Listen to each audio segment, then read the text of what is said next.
This week on DRC, a host returns from the grave, or ditch, and joins the crew again. And next, there's so much big Hearthstone news this week. New formats, new meta, just so much to talk about. So let's just get into it. DRC starts right now.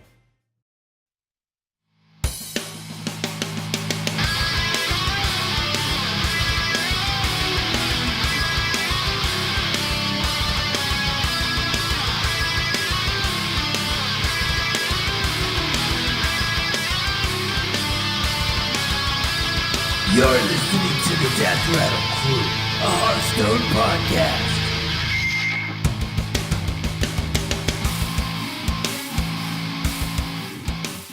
DRC, ladies and gentlemen, welcome to the Death Rattle Crew, a Hearthstone podcast. This is episode 53. I am one of your hosts, Mike Tack2 Hearn, joined by Matt Mushu Hill. Good morning. Okay. Bradford Lee. This guy. And back, no longer dead in a ditch. Not. Mr. Tom Just Soup Jessup. How you doing, sir? How's it going? I am doing all right. Let's just start with you. How's your week doing? What's going on? What are you up to? How's your month? How have you been since you were dead in a ditch?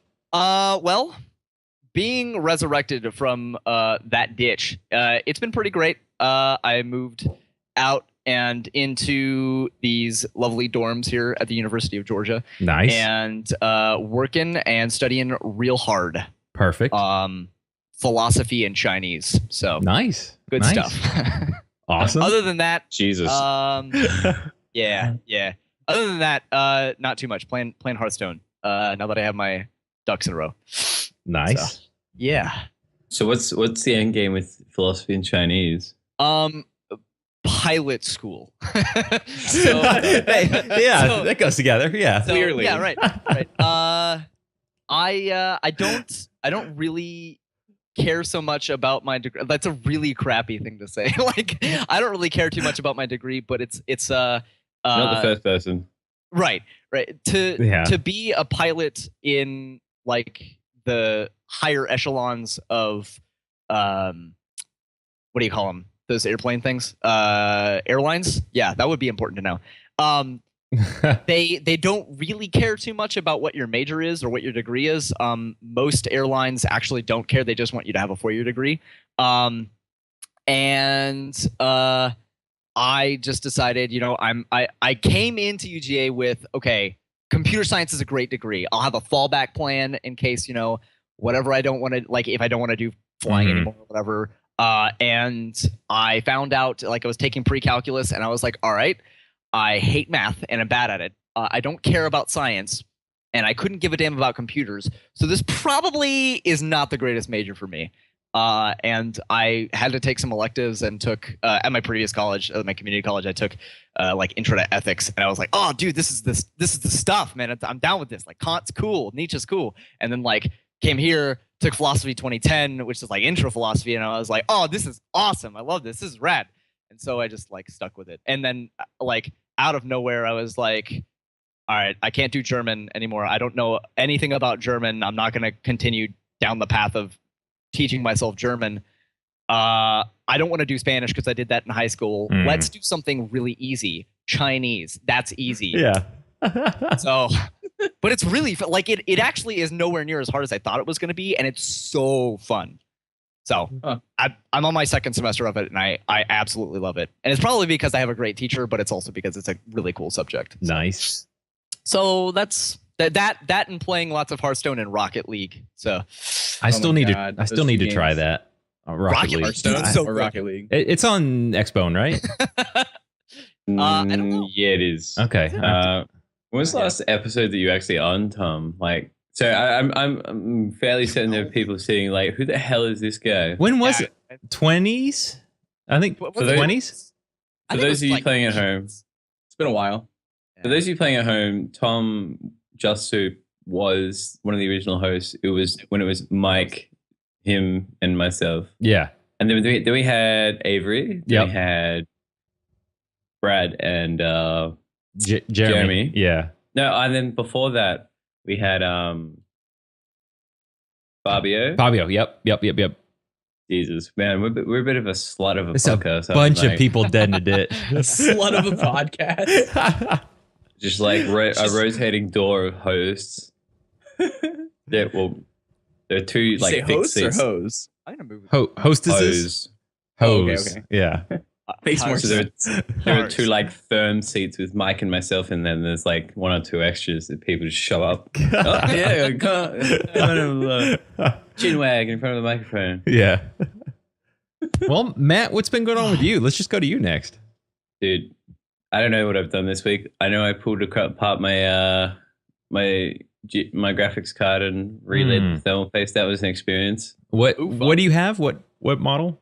A GTX 670. Okay. So it's getting to the end of its life. So I thought I'd clean it out before I crank up the voltage and burn the shit out of it. Overclock. Yeah, just clock it to death. But it's not making good contact now, and it's like overheating. So I got to go back in at some point.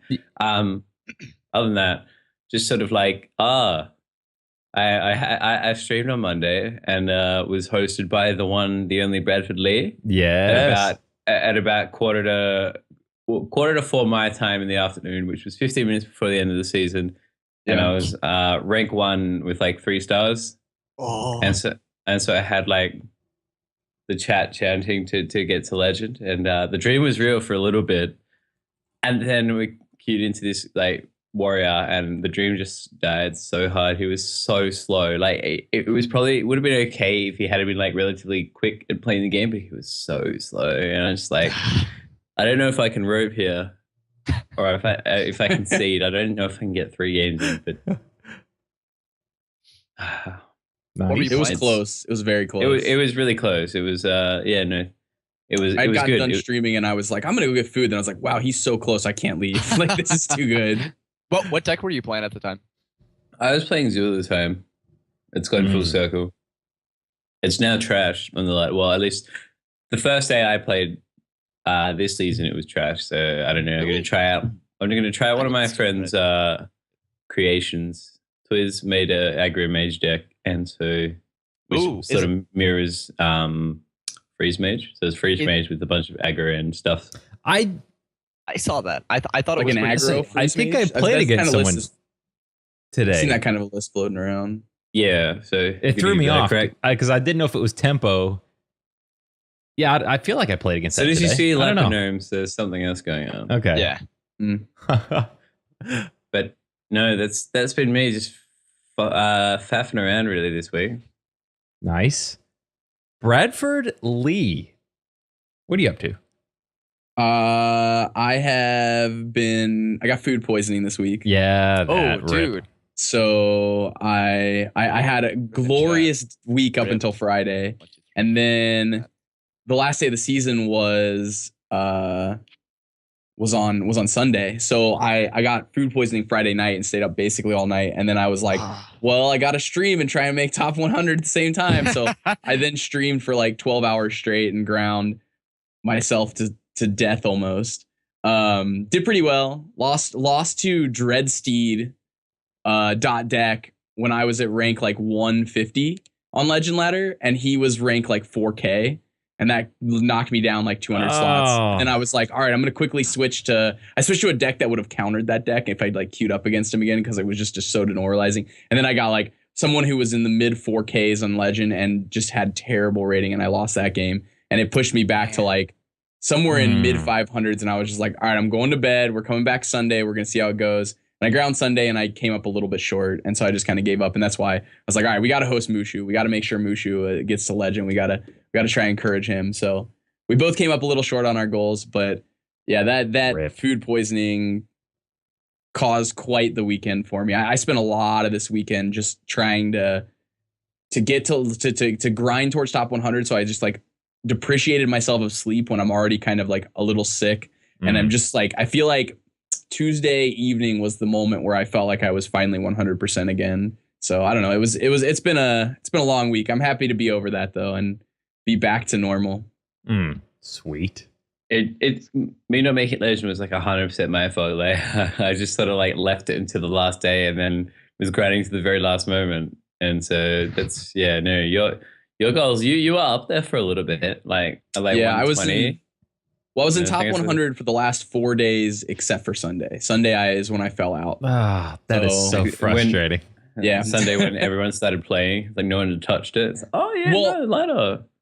Yeah, I mean, this is true. All of a sudden, people were all over the ladder. The problem was that, and I still have this gripe with the game, but it's it's the nature of the laddering system, and there's nothing you can really do about it. It's the problem is sometimes you're like rank 66, for instance, and I played against someone at rank 4K, and Yeah. if I'm gonna win, I'm gonna gain 2 points on MMR and just go up slightly, and like be in rank 64 or something. And if I lose, I'm going down to like 250. It's just.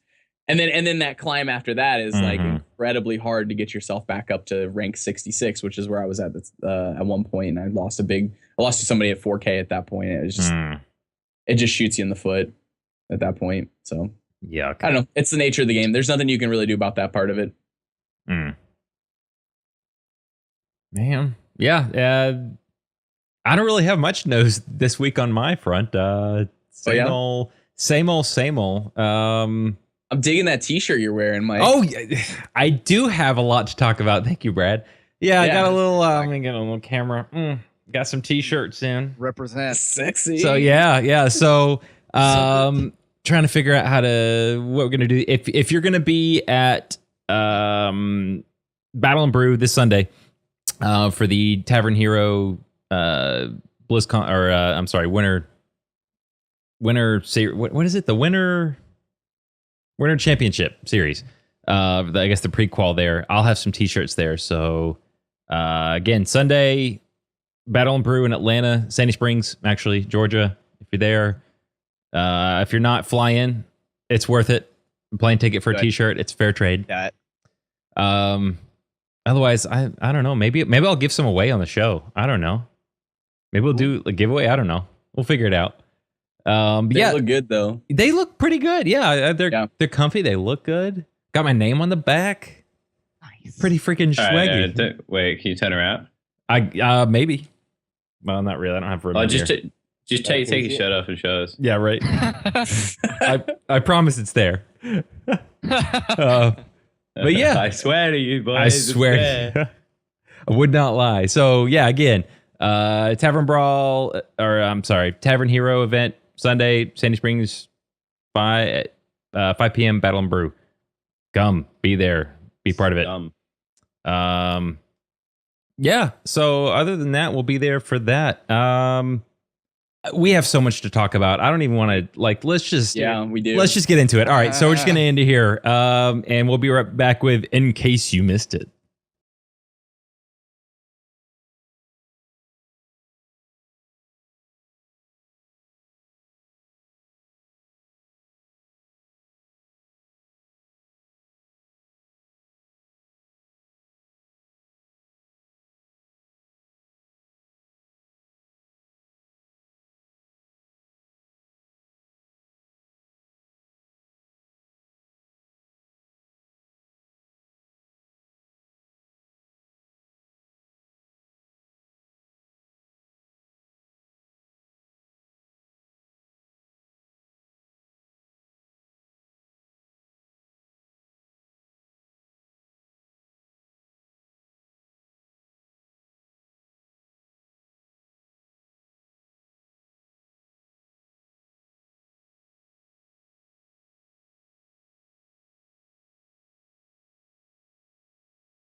DRC would like to thank Brainiacs for their support of this podcast. If you have a tech idea for improving your business's workflow, Brainiacs can provide a turnkey solution to specifically fit your needs. You can contact them at www.brainiux.com.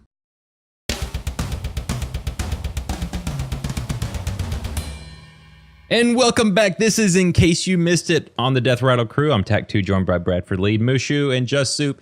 And guys, are we still going to call it this segment? Like, Are we still in gonna case call you it, missed it? In case you missed it. I didn't do it. In case. There you go. Missed it. Matt, do it again. Do it again. In case you missed it. There you go. Are we just going to keep it like that? I don't know. Wait, would you really have a gripe with it? Is that what you're trying to tell me? Are you trying to? I have a in your gripe. nice I have microphone gripes. way of I have like, gripes. Man, I mean, do we have the resources to get somebody like Peter Sagal to come on and, like, you know, instead of saying wait, don't tell me, he's gonna sound, you know, in case you missed it. That would be and fantastic. Then introduce us all. That would be pretty sweet. I don't know. Maybe I could, you know. I'll try to get Ben Brode to do a dub over with his famous laugh at the end. That would be in case you missed it. What I can't even do his laugh. I don't know. well, we could probably like go back through a bunch of footage and get the drop from Ben Bro, just like tie it together, just in case you missed it. Yeah, it'll sound really awkward. Exactly. Yeah.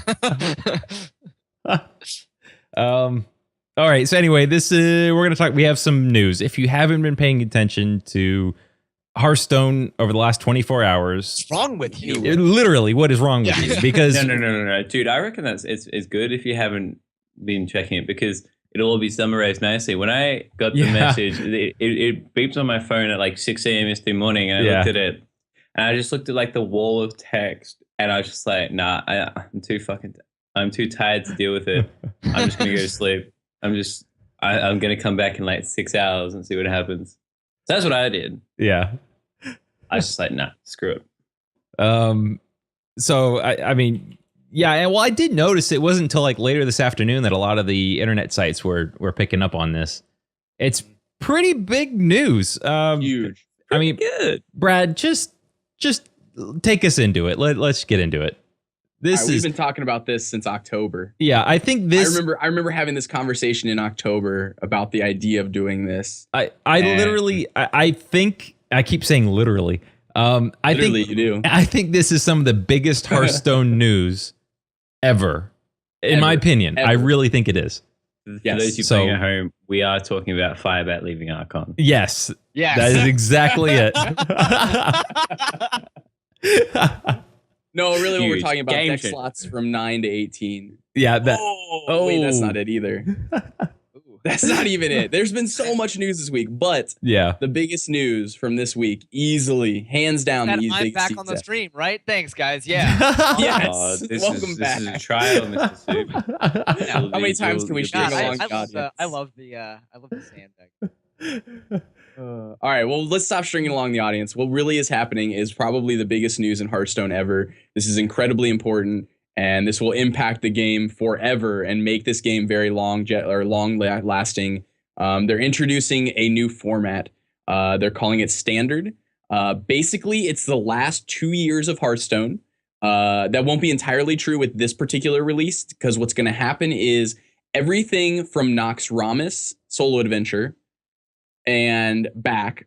Well, let me rephrase that. The Nox Ramus Solo Adventure and the Goblins versus Gnomes release will be taken out of Standard. They will no longer be a part of the way that you can create decks within Standard. What's going to happen is when Standard drops, it'll be the new spring release, whatever that release is. We don't know any other detail about the spring release besides it's going to be a spring release. It'll be the spring release, the solo adventures of Black Rock Mountain and League of Explorers, and also the Grand Tournament. And that will be it. That's all you can have in Standard from then on. And then from there on out, it'll be every 2 years they'll be cycling out sets. So sets will disappear and new sets will show up into Standard as it changes. Now you may be saying, well, I want to play with my Goblins and Gnomes. I want that RNG. I want Piloted Shredder. I want Dr. Boom. I want these broken ass cards. Well, don't worry, you can still have them, because they also announced that they're going to be doing a format called Wild, where basically all cards are available in the set. which is amazing. So this is a really big news. One other thing to note about this is basic cards and classic cards, I believe, are still going to be legal in those particular sets. And I've also heard that they're going to be retooling some of those cards to make them fit better with the potential longevity of them being always in Hearthstone. So this is huge news. What do you guys think about it? What's going on? Yeah, Matt, you want to go first? I hate everything. No, you No, don't. no. I know that's a lie. It was a lot to take in. It was a lot to be like, what's going on? Yeah. So it's very interesting that we've come to the end of what's been like in the back of everyone's minds for so long, is thinking about what are we doing about new players? What are they going to do about new players? And this is what they're doing about new players is, in theory, by keeping the format fresh, and so you don't have to go back and buy a bunch of adventures eventually. If you start playing from two years from now, you'd only have to buy like the Ice Crown expansion or whatever's out at the time, and you'll be able to craft whatever you want from back in the day, which is probably the better way to do it. So it's interesting to see that they've gone in this direction. It's not a bad direction, I guess. It's sort of like it's a big shakeup, but that's probably where we were at in that. I don't know. I feel like that maybe another year of Hearthstone where it's just grind this ladder at least, then it's not going to work. This way, it's sort of you change enough to make it different for people who've been playing since beta, and it's not so different that people who play casually can't get into it. But it's a I don't know. It's just sort of like I kind of don't see the point of, because they're splitting it into two ladders, so you'll have a wild ladder and a standard ladder. Now, I don't know what the real point in having both is. I guess so. There must be some respect for wild in the competitive scene. There hasn't been too many details as to what's going to be played competitively. I assume it's going to be standard, but I did read today. I think they confirmed that standard is going to be the format. It was in the FAQ. Standard is the official format for like BlizzCon and things like that. Yeah. Correct? Okay. And I suppose Wild's probably just like for, I guess, local tournaments and shit. So like, for every other card game ever, you can sort of just go, every now and then they'll host like a traditional tournament, is what it was called in Yu-Gi-Oh!, where you could play everything on the ban list. Mm-hmm. And what is it? It's unlimited Magic or whatever it's called. Legacy, there's modern, right. There's a number of them. There's vintage, there's a bunch of different formats like that in Magic. The one that can be most attributed to it, I would say, is like a vintage or legacy, which are almost the same thing, just determinant on the ban list there. But it's the thought of so far at least it's the thought of like type 1 and type 2, where type 2 is standard, where we have the rotating, and then type 1 is non-rotating. So we're just gonna keep adding on to type 1, and type 1's gonna be cool. I think and I think it's gonna be a lot like Magic, at least later down the line. Right now, I think there's going to be just a lot of standard hype. So we're going to see like the year of the Kraken is probably just going to be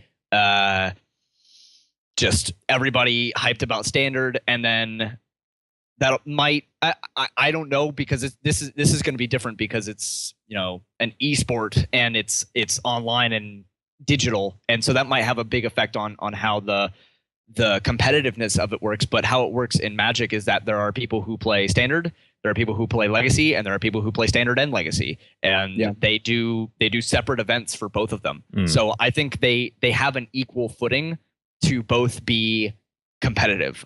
But for now, I think standard is just gonna like be riding on that hype train. So right. Yeah. I know that some of the initial concerns was, oh, they've got this wild format. Now I've got all these cards that I don't want anymore for some people. Or the opposite is, oh, now if I want to play wild, new players are going to have to go back and craft all these cards. And what I don't think a lot of people don't recognize is that in the wild format, as it grows, there's going to be less and less need for Noxramas and GVG cards. Now, granted, both those had very broken and overpowered cards and then very, very strong sets. So you're going to still probably see Dr. Booms being played for a while and that kind of set. But eventually what's going to happen is the curves are going to go lower. Things are going to get cheaper. People are going to start putting in like just 1, 2, 3, 4 costing cards, maybe nothing over 4, maybe a 5 drop. And everything's just going to be very efficient. and it's going to change the way that Wild plays. Now, this may not be like next year, but maybe 3 years down the line that you see this. But eventually, everything's going to be so efficient and so powerful in that format that the only thing you're going to need from like Noxramas is like Mad Scientist, Haunted Creeper, and Sludge Belcher. The rest of the cards are basically not going to be relevant in any way, shape, or form. And then the other way, it's going to be like Piloted Shredder and Dr. Boom. I hope. I can't wait for the point where like we're going to be looking at cards from coming out in new sets, and it's going to be like, that's a kind of cool card. That'll see a lot of play in Standard. But in Wild, that card is going to be nuts because you can do this with this and like do all these. Like I remember when like back in Return to Ravnica in Magic when people were doing things and they were looking at cards and people were seeing cards like Abrupt Decay. When Abrupt Decay came out, everybody was like it was either like Standard players who were like, yeah, this is a good card. Like, you know, it's whatever. And then Legacy players were like, oh my God, it's the best thing ever because like it's a 2-drop, can't be countered, destroys basically everything in Legacy. So, I do wonder if we know how Blizzard's been about nerfing cards and things like that. I wonder if this, I would have to believe this was planned way early, and maybe that's why they've been so reluctant to do it. I don't know. This just feels new. This feels like completely. It like, we might get one of those videos where it's like we were planning to do this from the beginning, much like TGT. I just feel like even if the designers weren't thinking about it, I'm sure like pencil pushers and business folks were like, let's look at the model here and see how this works. They probably had months of like boardroom discussions about what do we do about new players, how are we going to keep this game fresh. Like it's definitely probably been a growing thing. They probably had, you know, a couple of good ideas stick out and they've been working on them as you do in any sort of boardroom setting. It's a group think thing. But I think it's gonna be good for, particularly in that they're going back and I guess changing a bunch of cards. Like I think it was like a list of 20 that they're going to change. So that's going to happen. I assume there are going to be some targets. Like maybe people are just speculating that Dr. Boom's going to be changed. Hopefully they changed Implosion. I was so salty. I saw your Twitter post on that. And it's just like, no, I don't know. That was peak sold. Like that was not me being objective. That was me being like, man, I rolled 3 2s. I hate my life. But I think the reason why they have gone in this direction is they were seeing that it was very hard for them to have an effective amount of cards they design and put out to be used in the meta. Yes. So the retention rates of cards for new cards that come out was very small. Something like Reno Lock definitely boosted it because you went to a deck where you have 30 cards, so I guess the amount of cards you play go up a lot. But something like the Druid list has been more or less the same for about 2 years now, where it's just like the same 26 cards, and then you can put Living Roots in, SSS Spirants and things like that, and tech out a bunch of stuff. But for the most part, it's been more or less the same, and so that's very stale in a sense, and it's also very hard to compete with a design perspective. So this sort of also tackles power creep as well, in that you don't have to inherently make something better because it's going to get cycled out. So if for example, when Piloted Shredder gets cycled out, 4-drops come back. Like you can play things that aren't Piloted Shredder, which I'm really excited about that. So it's a pretty interesting way to combat power creep. I don't know if that's prevalent in Magic, but it seems like a way to do it. I guess is to stop the Magma Rager, Ice Rager thing. Just being inherently bigger because they're not forced into that design space where they have to make something that's going to be used, not just everyone plays it for 2 weeks and everyone's like, man, this is bad. Let's go back to our Druid list or something like that, which is more or less what happened after League of Explorers. That there's a couple of cards retain their thing, like Melgerton. He's definitely played Reno, and obviously fringe decks like the Anyfin things and the Brown Bronze Pit sees a bit of play, but for the most part, they're not used that much. Yeah. Which is interesting. I'm just I'm really thinking about some high impact cards that are going to be gone. Anti-Healbot, huge. Huge. That's massive for like freeze mages, I guess. Or any sort of like heal deck. It sort of craps on the Reno Lock list as well. Any lock control list. I mean, obviously you've got your Nax cards that, I mean, well, there's so many in that set that are going to be missed. So many. Belcher, man. Sludge Belcher is gone. Is Freeze Mage? Freeze Mage can still work Freeze without. Maze is dead. You think so? Without the Yep. Mad Scientist? No Mad Scientist is huge. What else? I mean, what else are they missing? Though? They lose. Do they lose Novice Engineer or Loot Hoarder? No. They keep those. Okay. Yeah. Okay. I don't know. Maybe it's still around. I don't think it's tier 1 anymore, or not even tier 2. Having to pay full price for your secrets is never a good thing. It's gonna completely shit on. Really? Think so? Well, it's like 3 mana. It'll be. You can probably still play it, but it's not gonna be nearly as good because like, where's my free secret gone? Well, not free. Well, yeah, more or less free secret. It's just like. Much harder to play. So Echo Dupe Mages are going to be gone. So go ahead and get your game time in, boys.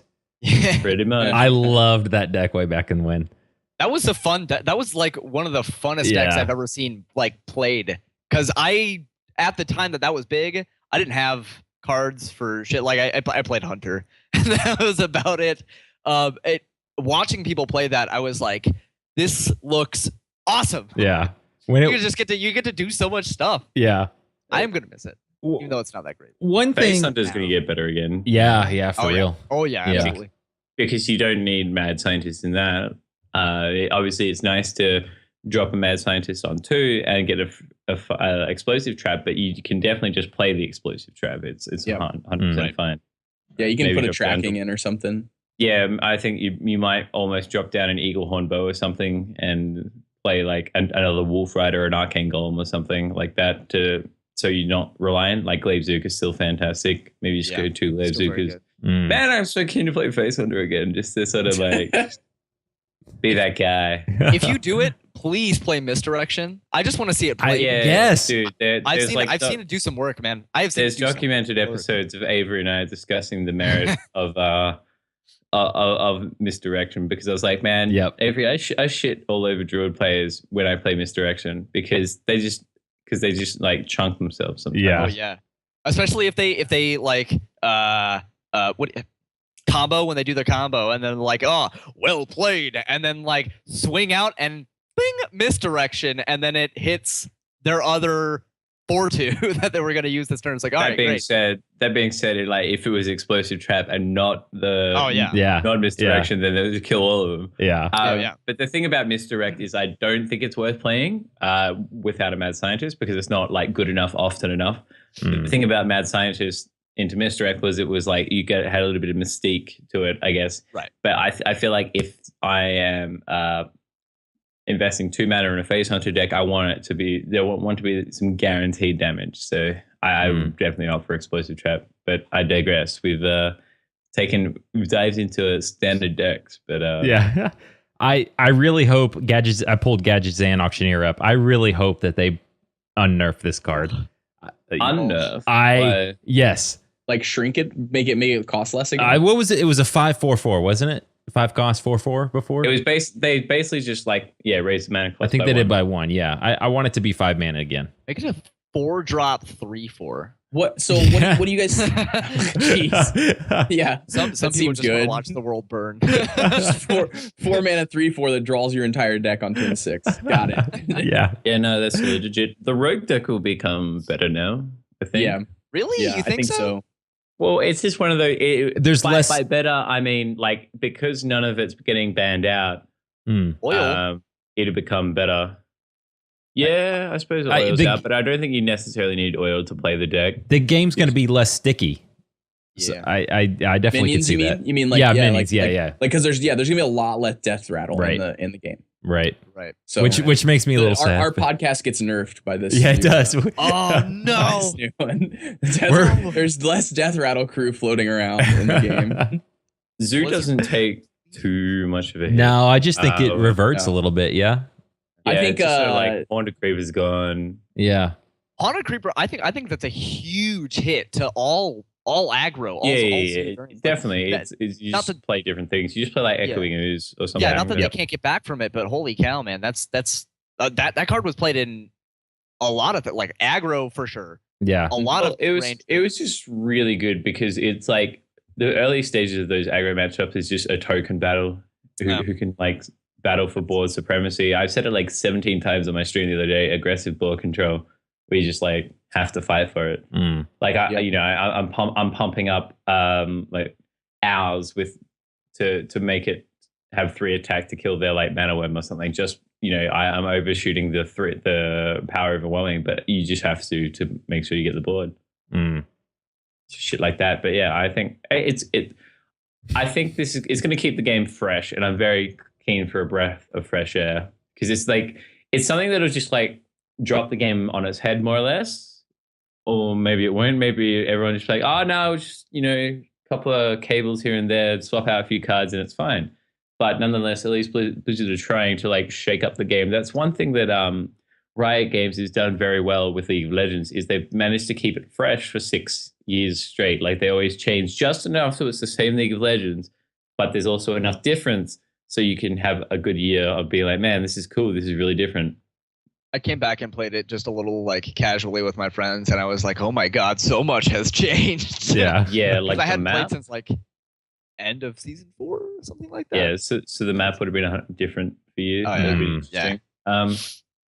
So I want to clarify real quick that it's for people who don't know, this rotation will not, like, when we're talking about decks that will still exist, these decks will still exist because they inherently will still have pieces to them, but they won't be the same decks by any means.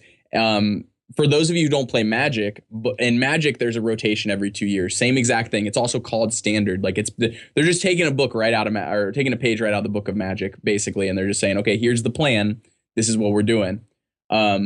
So the idea here is basically the same that what Magic does. Every 2 years, Magic has a start fresh point, and that literally means that even though some of the decks that were previously around will still exist somewhat, they're not going to be the best decks necessarily. And we're not talking about like a League of Explorers release where there's 3 new decks and everybody else plays the rest of the normal decks that we've already seen. We're talking like every deck is going to be brand new. I'm talking a brand new meta, not even like a meta where people are like, oh, well, we know this deck's going to be the best, so let's play this for sure. And as the starting deck, and once people figure out that, something like Mysterious Challenger is really powerful, they'll build a Secret In type deck and like have this really powerful thing. I'm talking like it's going to be Wild Wild West Standard for the first time. Yeah. Like everybody's going to be brewing crazy decks. There's going to be all kinds of stuff, and it's not going to settle very fast. And that's really good for the meta. Yes. Because if that rotation is happening every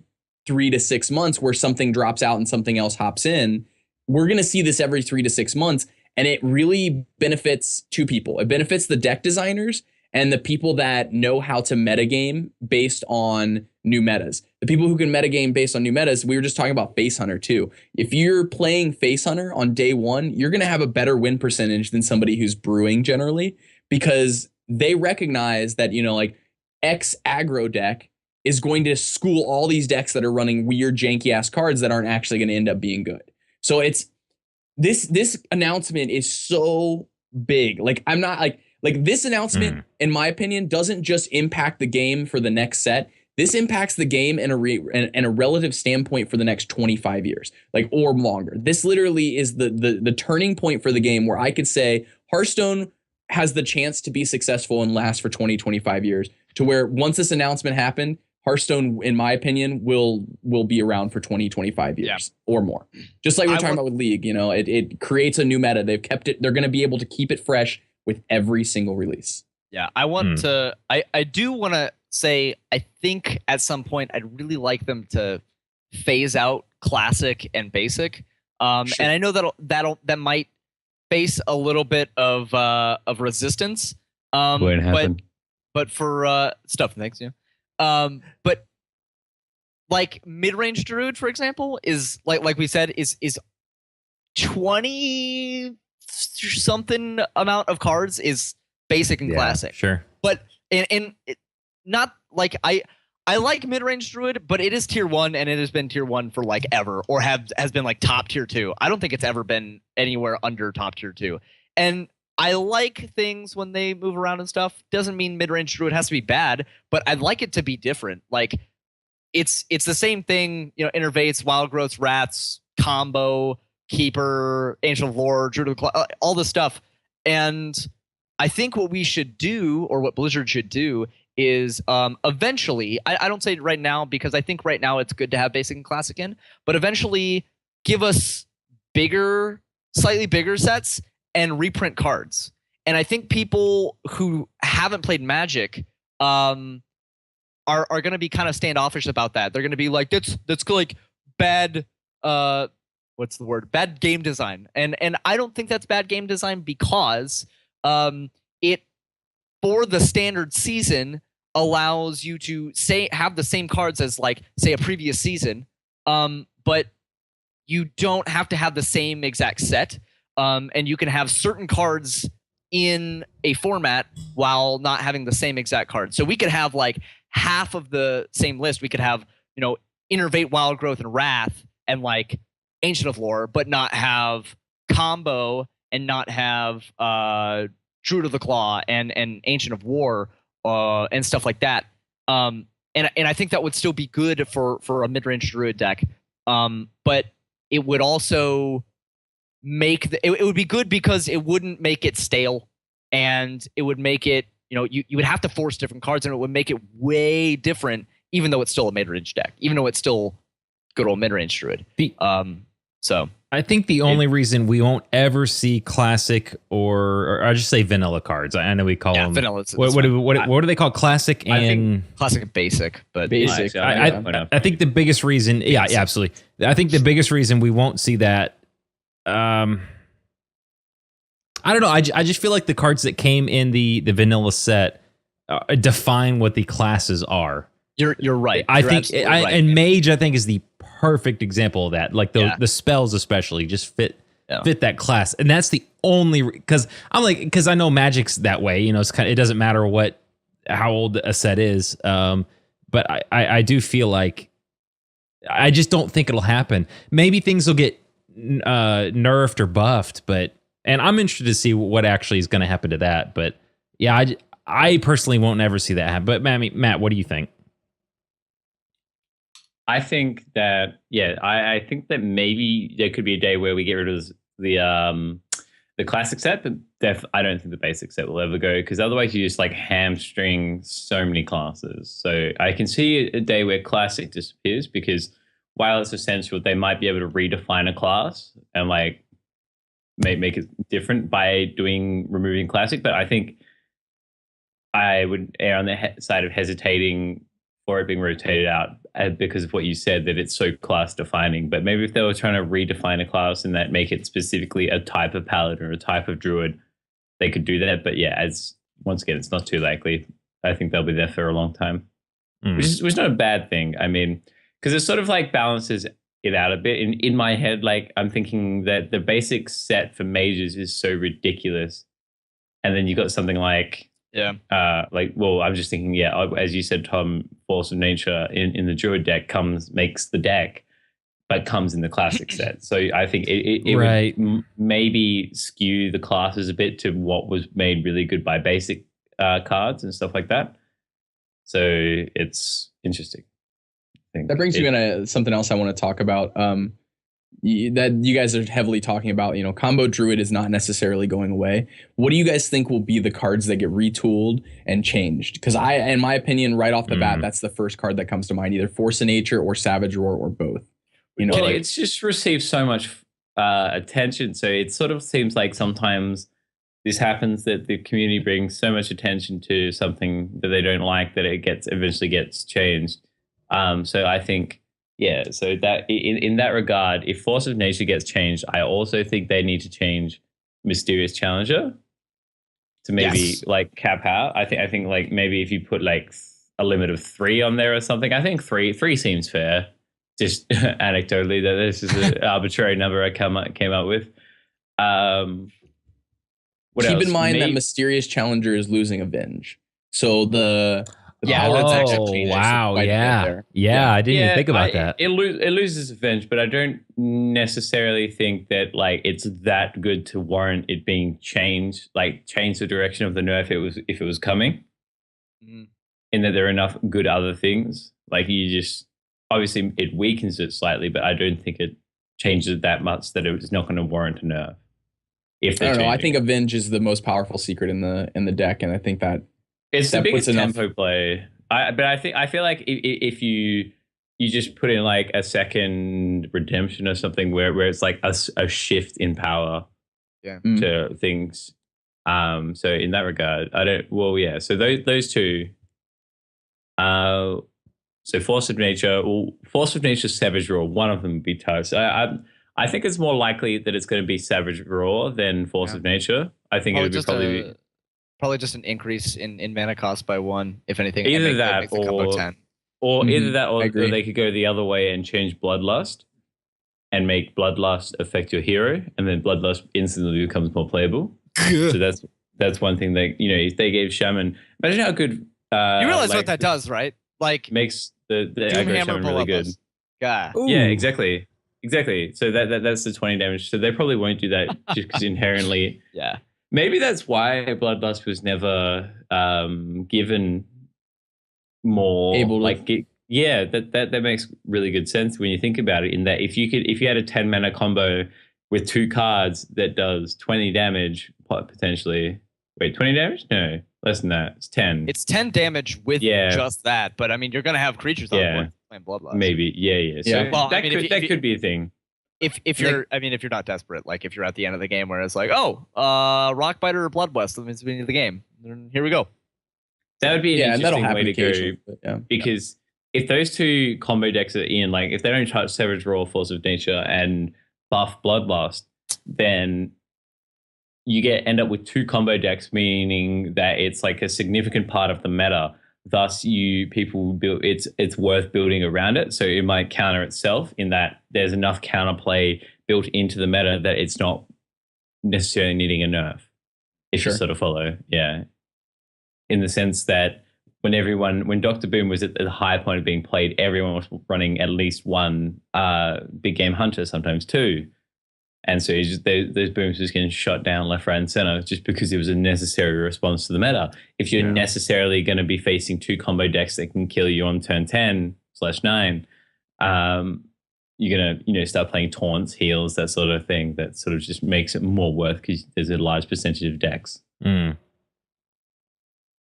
I don't know what else. Nothing else really springs to mind as to what would be changed. Like, is there anything? What sticks out to you guys at the moment? I think it's sort of OP or underpowered. It's kind of hard to say so far. Like, I want to see the next set before we know what's going to be super OP. But what was the Reno? Reno is the word I was looking for. I think at first I thought as soon as this happened, I was like, oh, standard's coming. Reno's going to get nerfed or something's going to happen to Reno. I don't know what. But then I thought about it and I was like, the whole thing about Reno is that, and it took me like a while to wrap my brain around this. I don't know why, but Reno's basically dependent on how redundant your deck is. So if you have a gajillion cards that do all the same thing or very similar things, then you're in good shape.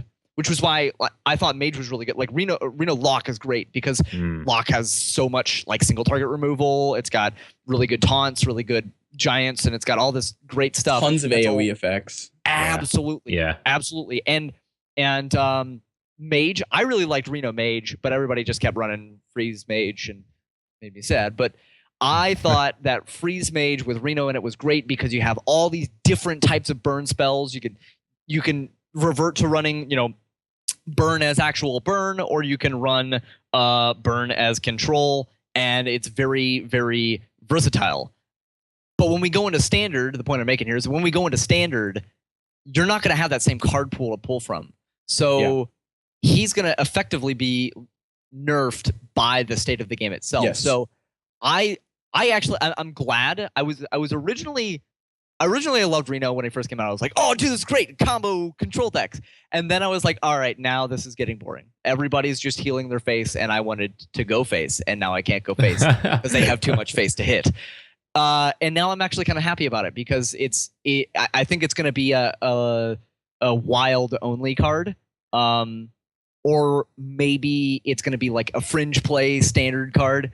I think it fits only into Warlock as we move forward because we lose Antique Healbot, and basically that's going to be replacing the Antique Healbot in those like heavy tap Warlock builds, because they're not going to be able to play 2 Antique Healbots. They're going to have Reno and instead just be like try to fit 30 cards in is going to have to be their strategy, I think.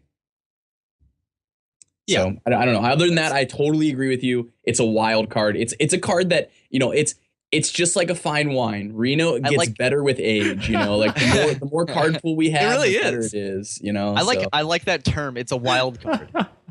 That means many things. Totally a wild card. On multiple fronts. I'm stoked. I'm stoked for standard because of things like this and because of this sort of a situation. Yeah, dude, it's gonna be good. I'm pretty keen for a shakeup. Like, yeah. It's gonna be like said it like a bunch of times that it's gonna be good. I mean, as I'm looking through my cards here, do we think Inspire's gonna start taking a front seat now? Man. I want it to so bad. Since Death Rattle's kind of taking is kind of dying off a little bit. I tried to make my buddy and I were deck testing rotation friendly decks to try and see what we can do now, and it was pretty hard to come up with anything new. But I loved when Inspire first came out. I loved Flood Pally, and I didn't think it was great, but it was so fun. And I tried making it, and I was like, "Oh yeah, I'm gonna throw in the. Oh, that's getting rotated. Okay, that's fine. We'll throw it. Okay, shield the mini bot. Oh, I can't do that. Shit. So no cards for it. So yeah. So I have Murloc Knight, and I have Fencing Coach, and I have my beloved Golden Lowly Squire, and what else was the other one? The 3-drop, the guy that makes more dudes. The Silverhand Regent. Silverhand Region, yes. Yeah. And that's like it. And a lot of the deck was like getting lots of tokens out, and then Quartermaster. So my experience already with it is that I'm already on plan with this. This is an open invitation to anybody who comes into my stream. I have standard decks already built that I'm testing based on what we currently know. Yeah. And you guys come into my chat. Feel free to play me. I want to test as much as possible. That's where I'm at on it. The thing is like everybody's like, but you're not really going to get true testing. And it's like, sure, you're not going to get really true testing. But if you look at it from the Magic perspective, you're getting basically block testing, and then eventually you're going to test standard. So it's just a smaller version of what the card pool of standard will be, but it'll at least give us a perspective to say, hey, Dragon Priest is going to actually be halfway decent because it didn't really lose anything. Or, you know, like Oil Rogue might still be a thing despite missing a couple pieces now, but it still has most of its preparation. You know, it still has preparation. Like the deck still exists, you know? So being able to look at those things and test them is going to be fantastic. I mean, I've already been yesterday testing with some people, and they were playing like weird bolster decks with Warrior and stuff, and like cards coming out of the woodwork that already that's cool. That, you know, if those decks get 3 to 5 more pieces out of the new set,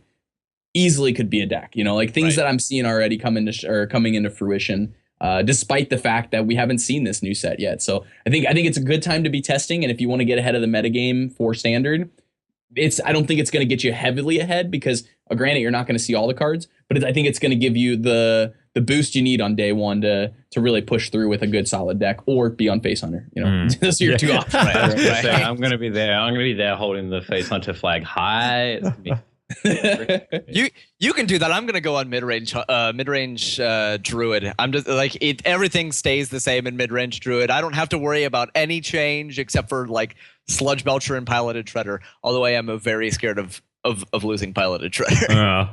Yeah, that deck loses a lot of power without Piloted Shredder. You just go back to playing Yetis. That's all you do. Yeah. I am kind of excited about seeing. Yeah, I mean, let's talk about that though. Like, Yeti. Yeah. Or do we have anything new? The 4-drops that come. I mean, really? Let's do. I mean, that's a big slot. That's huge. Yeah, we get Chillwind Yeti back for sure. I mean, well, let's look at what else we've gotten recently that is like, oh, then maybe that can contend. I mean, 4 or 5 for 4, you can't really beat that. Maybe a crowd. Well, no, because you don't play that on turn 4. Mage one, the one that you can only take 1 damage. That may not even see play. The 4/4 animated armor. Yeah. Maybe that'll be a freeze mage card. Maybe it'll be Jungle Moonkin. Yeah. We'll have a spell damage druid deck. You think people will play at least Starseeker instead of Yet? If Yeti's the card, you think Starseeker will be a thing? Maybe. I don't see why it wouldn't be potentially viable because like it's not too much worse for the potential upside that you get from it. I think a control deck would be fine playing that. I mean, granted, like control decks already play it potentially. Yeah. A lot of control decks just slot it in there because it's like a good backup plan. Yeah. And she doesn't have trash stats. Obviously, 3/5 is not like a Yeti 4/5, but at the same time, it's like, man, we could play Evil Heckler. Holy shit. Oh, actually, yeah, Evil Heckler's not terrible. Yeah. Another thing that my buddies and I were looking at for mid-range druid was the Mounted Raptor. It loses Shade, which is its like only actual 3-drop slot. We're losing so many good cards. Dude, Nax is dead. Wow. And I'm so sad. But so we lose Shade and we lose Piloted Shredder. So that's like 3-4 slots from your deck, depending on how many Shades you run. I think you can replace Shade with Mounted Raptor or Shade Piloted Shredder-ish with Mounted Raptor. I think that might be good, depending on how the meta shifts. So if you have a very aggressive front, I think Mounted Raptor will be really good. But if we have a really control-y kind of meta going on, I think it'll probably not see a lot of play in the mid-range because it's got 2 health. And 2 health is going to be killed by everything. So far, kind of. Not Zombie Chow, though. That's nice. Oh, Zombie Chow's gone. Oh, we get 1-drops again, too. Yeah. Like 1-drops. Oh, Zoo. Oh.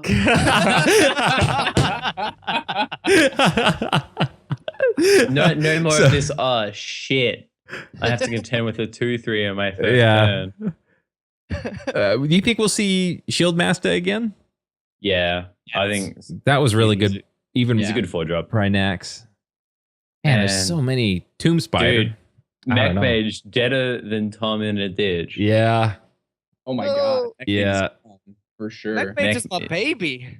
Mech Mage, when you thought Freeze Mage was dead, Mech Mage is extra dead. Yeah. Mech Mage is gone. Dead. Man. Wow. It's a huge impact. This is so incredible. 4-drop. So Dr. Boom's gone, right? Tasmanian goes back. Do you reckon that's what their plan was? Like, oh man, they're not actually changing. They're probably not going to change Boom at all. It's probably just going to be, it's just going to be cycled out to standard. That's playable in Wild. Yeah. What it'll be? It'll be that and like Blood Mage Thalnos will be the 2 playable cards in Wild. Yeah. That are legends. Everything else will be 1-drops. Blood Mage Thalnos is going to be nuts. I'm so glad. Like that was the first legend I think I ever got. That's my favorite. My favorite. It's legend. my favorite. Yeah. I love it so much, and I think I just can't wait to see what we can do with it because it's so cool. It just like it reminds me of Legacy from MTG. It just seems like that kind of a card. Oh, dude, no Void Caller. Holy shit! Yeah. Oh. Yeah. Wow. I was just looking. I was looking through the 4-drops and it's like no Void Caller, no Implosion.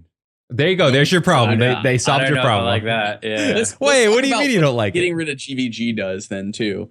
Getting rid of GVG means we're going to have less randomized heavy shifts in RNG. Like the shifts in RNGs are going to be like flame juggler type things. Hold on. Where like I'm knocking on wood for that one. You know. Yeah, right. GVG 2 will be the next set. Yeah. Return to GVG. Yeah. Piloted Shredder Part 2. They'll just give us 12 boom bots from here on out. Dude, how freaking good does Murloc Knight get in mid-range Pally without? Oh my god, yes. Wow. Ooh. Oh my god. Oh my yes. god. Murloc Think about Knight's it. Gonna be insane. Think about it. Everything with 4 health. Everything with 4 health is probably pretty decent now, unless we're gonna be running what do you call it? Flame Cannon? Flame Strike? Water Elemental gets fantastic for Tempo Mage. Oh yeah. I mean, Deathbite's gone. Yeah, Deathbite's gone. Oh, that's a good one. I love that. Deathbite's gone. That's huge. Yeah. Patron's dead. Yeah. Yeah, Patron is dead. Not as dead as me in the ditch, but it is pretty dead. I think the only things we have to take care of for health things is like Yeti and True Silver Champion and Fireball. How good is Paladin Swipe. gonna be? Like Paladin with some healing, Paladin with like I think mid-range healing is just gonna be good times, I think. But obviously they've lost Zombie Chow for their drops, Yeah. their early drop, Yeah. Yeah, that's So the thing that scares me. and They don't have- Minibot. So they don't have they don't have- Oh, no more mini bot. Oh. Oh, no. Mistakes were made, Blizzard. What do you guys think? Okay, so when we go back to the initial start of Hearthstone, what do you think was like the best class? Like the class that always was strongest throughout like Shaman. the beginning points. Totally Shaman. Colin, Okay. no, absolutely not. Oh, okay. Once- They had their moments. Shaman had their Once moments, but Strife Crow figured out the Druid deck, probably Druid. Okay. Or the deck that has been strongest the entire way through is Zoo. yeah. I don't know. I would say I would agree with you on Zoo, but I would think Druid probably, because I don't know of a time that Druid was ever under top tier 2. Okay. Yeah, I can't. I mean, I've been playing shorter time than you guys, and it's always been in that ranking for me. Always Warlock tier used 2 to or better. be Warlock used to be 70%, 75% of ranked play back in beta, because of it was just ridiculous. Like you have things like Blood Imp that would give all your minions plus 1 health, and it was a 1/1 stealth. It's just like, Oh my god, is this yeah. fair? Is That this fair? was dumb. And Argus was you'd have Shattered Sun Clerics, which were 3/3, and then you'd have Argus, which is a 4-mana 3/3, which +1/+1. So it was just disgusting. It was just, and it was good times. And this was before people had figured out things like the Orkney Circle of Healing combo, and well, not so much figured it out. It had been suggested. People were like, no, dude, 2-card combos are trash. You never have those 2 cards in your hand. Little did they know, 30 cards, 2 of each. GG. I think with a smaller card pool, my first initial impression is Warlock has the strongest strength because their hero power. Smaller card pool, slower game, generally, because there's less refined decks, and Warlock is able to utilize its hero power to find more resources and dig to the more refined and better cards, and that's just. Or be on Zoo and just spit out a bunch of crap and be able to beat everybody and because then of it. Draw everything, dude. I'm so keen. Now all we need now is like information as to when this is happening. Yeah. Was there any nothing's been said? Spring is spring. So like for you, Mushu, that would to translate that into months. That would be your autumn, or it would be like March time frame, is what I'm guessing. Yeah. So we should see an announcement of the set at the end of this month, I would guess. Okay, so it's being tied with the release of a new set. Yes, that's the idea moving forward, from what I understand. Now, granted, that's how they do it in Magic, so I'm making a little bit of an assumption here. Sure. That they might give the set release first and just be like, everybody go wild for a week or something, and then be like, all right, now we're gonna drop the standard just to make it a little bit more fresh and different. I could see that happening, but I think soon after the release or with the release, we will see the standard format come into play. Agreed. Cool. You know what? Trogzor is gone too. The Perninator's gone. Dude, that's a huge hit to the meta. Oh my god. I really wanted that card to work so badly. I wanted that to be a thing. I don't blame you, man. That card's sick. It's so fun. It's so fun when you get it like out of an unstable portal, or you get it in arena or something. It's just like, oh yeah, this is what's happening. It's a fun thing. I like it. I like it. I don't know. Yeah, I'm with you, Matt. I'm excited to see. I just want this to come already. I don't think there's anyone who's not excited. Once you get over, because there's a lot to take in, and then there'll be some polarized emotions when people read it initially. But I don't think there's anyone who would be really opposed to this. No, because you still have the format, and you could still get to Legend with it. I didn't see how you could get I don't know how popular that the wild ladder is going to be. I can't imagine it being I can see it being removed in like a year's time. You think so? I don't think it gets removed. I think it's going to be played a lot. I do. It's going to be like a whole different meta. It's like there's 2 metas now, and that's. I think your more casual players will pop if they want to play ranked. I think they're going to play wild. Now, here's something. We're kind of moving on. Something I want to talk about, and I was reading an article on it, and I thought about this and then I read the article and to get more clarification because I didn't really know what to think about it. But they were talking about digital scarcity. And what I mean by that is when this whole thing drops. So let's just say I think we all agree it's probably going to be the next pack drop that this is going to go live. This change.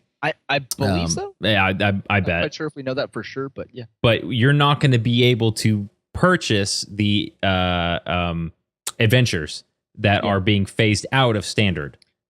So you can still craft the cards with dust, but I want to talk about this because I see it. I think I understand where they're going from, but it's like, why? Why would you do that?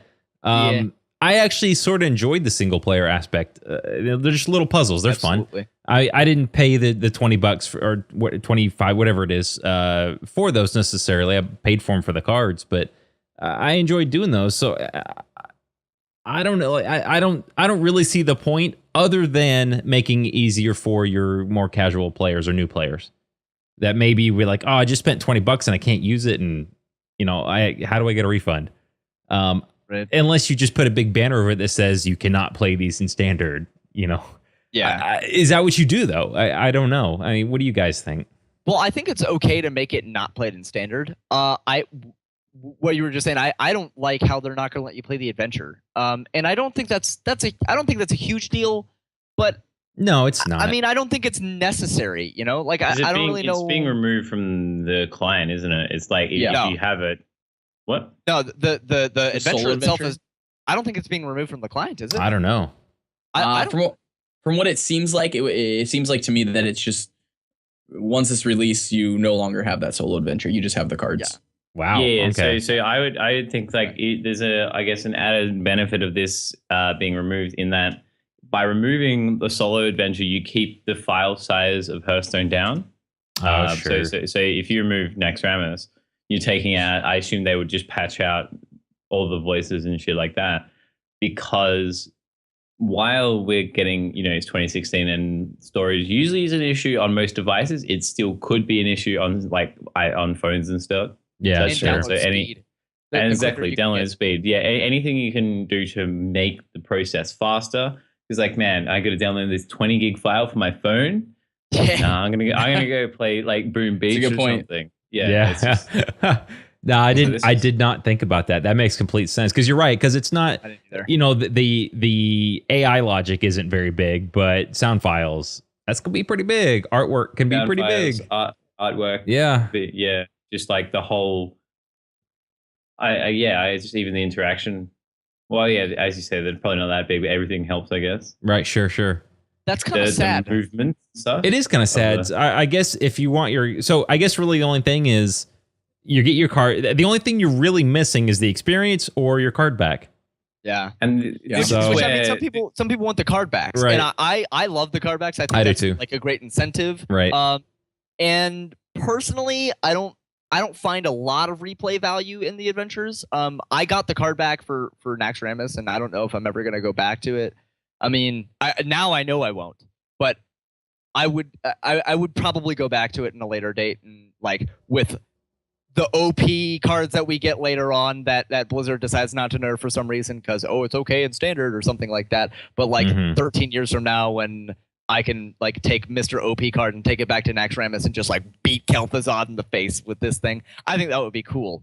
But now that you talk about file size, that's a legitimate concern.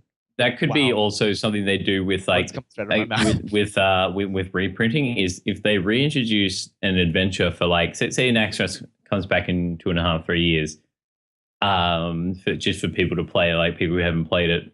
That could be a way of, I guess, reusing cards, is reintroduce something just for shits and giggles. GVG comes back in 3 years' time, that sort of thing.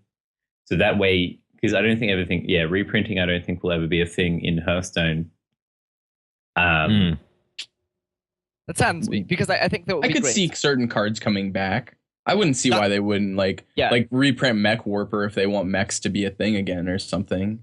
But you'd have to reprint all the mechs. It's just well, not necessarily. You could give them Mech Warper and then be here's some new tools that are different Yeah, mechanisms. have Harvestone. And they do that in Magic, don't they? Don't they reprint cards Right. or Yeah. or, Yeah. or They'll reprint making new regularly. cards with the same stats, but maybe just a different portrait, different name, different No, flavor? same. But then but you can't do that stats. in Hearthstone because otherwise you get, like, for example, if you reprinted piloted Shredder as like piloted something like piloted flying machine or something like that, Nice. piloted generator, you in Wild you get people stacking 4-drops. Oh, So you get- sure. Yeah. So you're saying that that's otherwise. Well, you can. Well, I think you can do that with just straight reprinting it. Like why Agreed. reprint Piloted Shredder as a new card if you could just if you want Piloted Shredder in the format, just print it again. You know, it's not that big of a deal to put Mech Warper into I a see new what you're set saying. and say instead of having Piloted Shredder, now you get Gorilla Bot.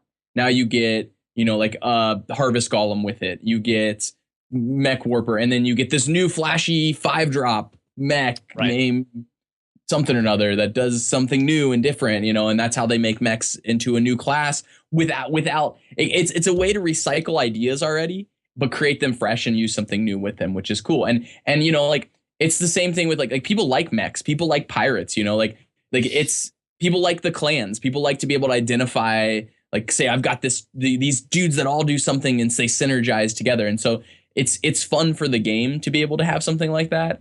And so I think it's a really good mechanic to that one particularly. Maybe Mech Warper is a good one to reprint for the future. I think two great examples is the instance of there's a card called Divinity in Magic. Super simple. It's like 1 blue, 2 colorless, draw 2 cards. Divination is what you're saying. Divination. Yeah, thank you. Sorry. Yes, yeah. No, No thank you.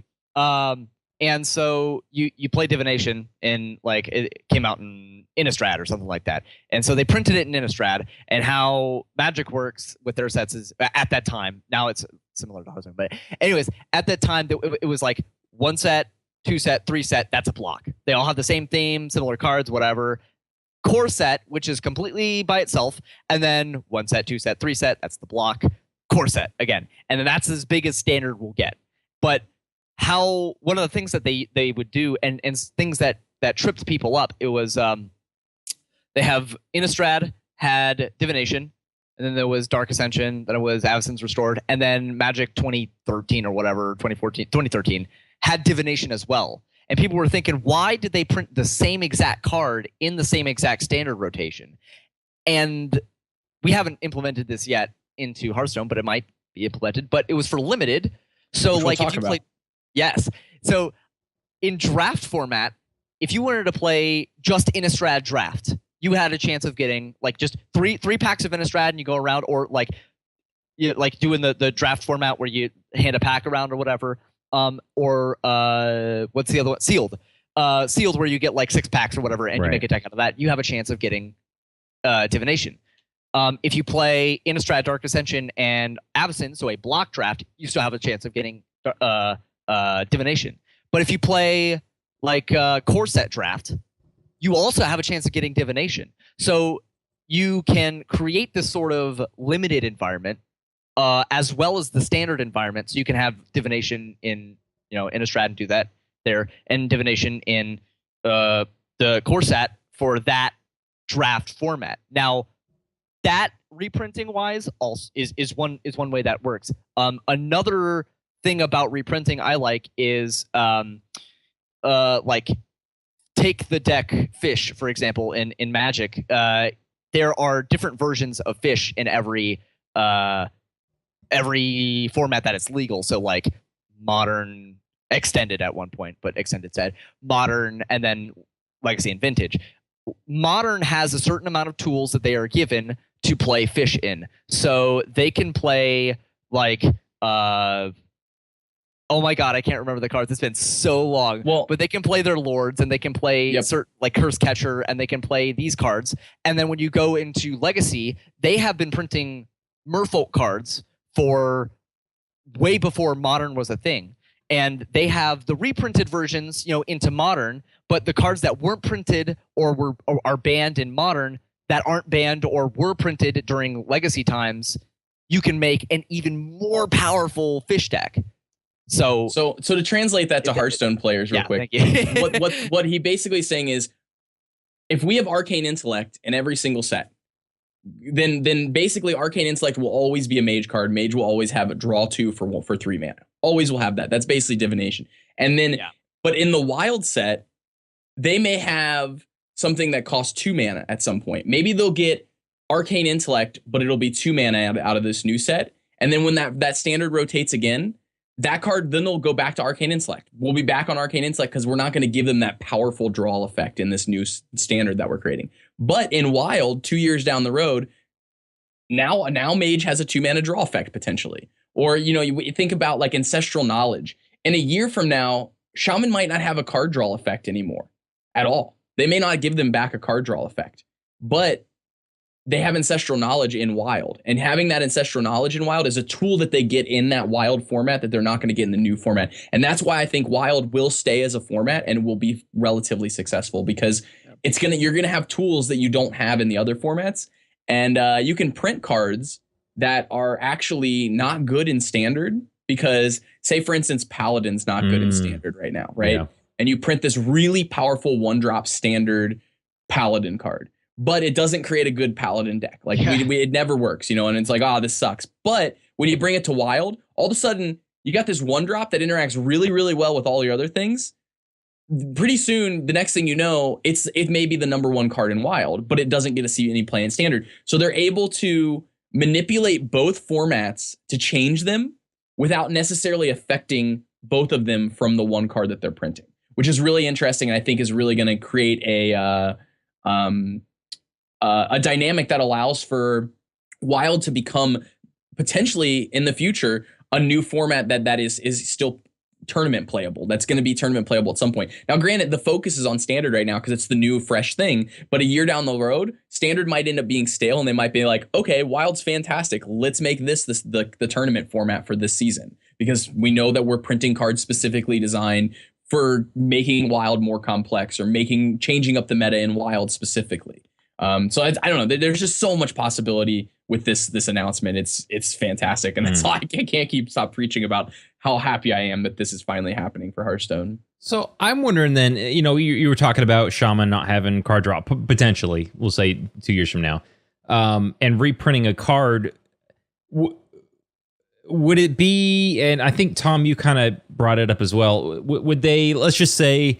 They had 2 years from now and Ancestral Knowledge is gone. Would they put Ancestral Knowledge? Could they put it back in the new deck?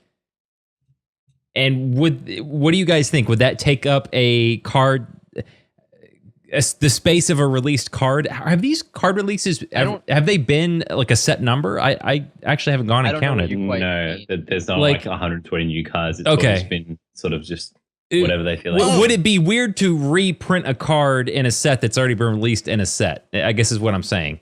So what yes. And if you already have it, then you just already have it. You get dust, maybe. I don't know. Well, here's I see what you're saying. Here's what we could do. We could do a couple of things. One, what I think would be cool, but not necessary, but totally cool. You could make different art. So you could have different card art. So I could say, I want to play Piloted Shredder, but I want to play it from Return to Goblins versus Gnomes. I want to play that one because that one's got cool art. People do that all the time in Magic. Okay. So you could do that. That'd be pretty neat. Yeah. Because then that sort of incentivizes opening the new pack. Right. And that's what I was getting at is if you already have the cards, and it's like, well, we're 6 years into this game, and it's like, well, that card, and that card have been released before. So my chances of getting a new card are, well, I don't know. Maybe I'm not going to spend $50. Maybe I'm only going to spend $20 on cards, this release. I don't know. But no, that there you go, Blizzard free. DRC confirmed. You can have that one. Yeah. Another thing I think you can do is you can do Instadust, or you can make it so that like set symbols. Well, we already have set symbols. Right, but like noting them on the card too would be a way.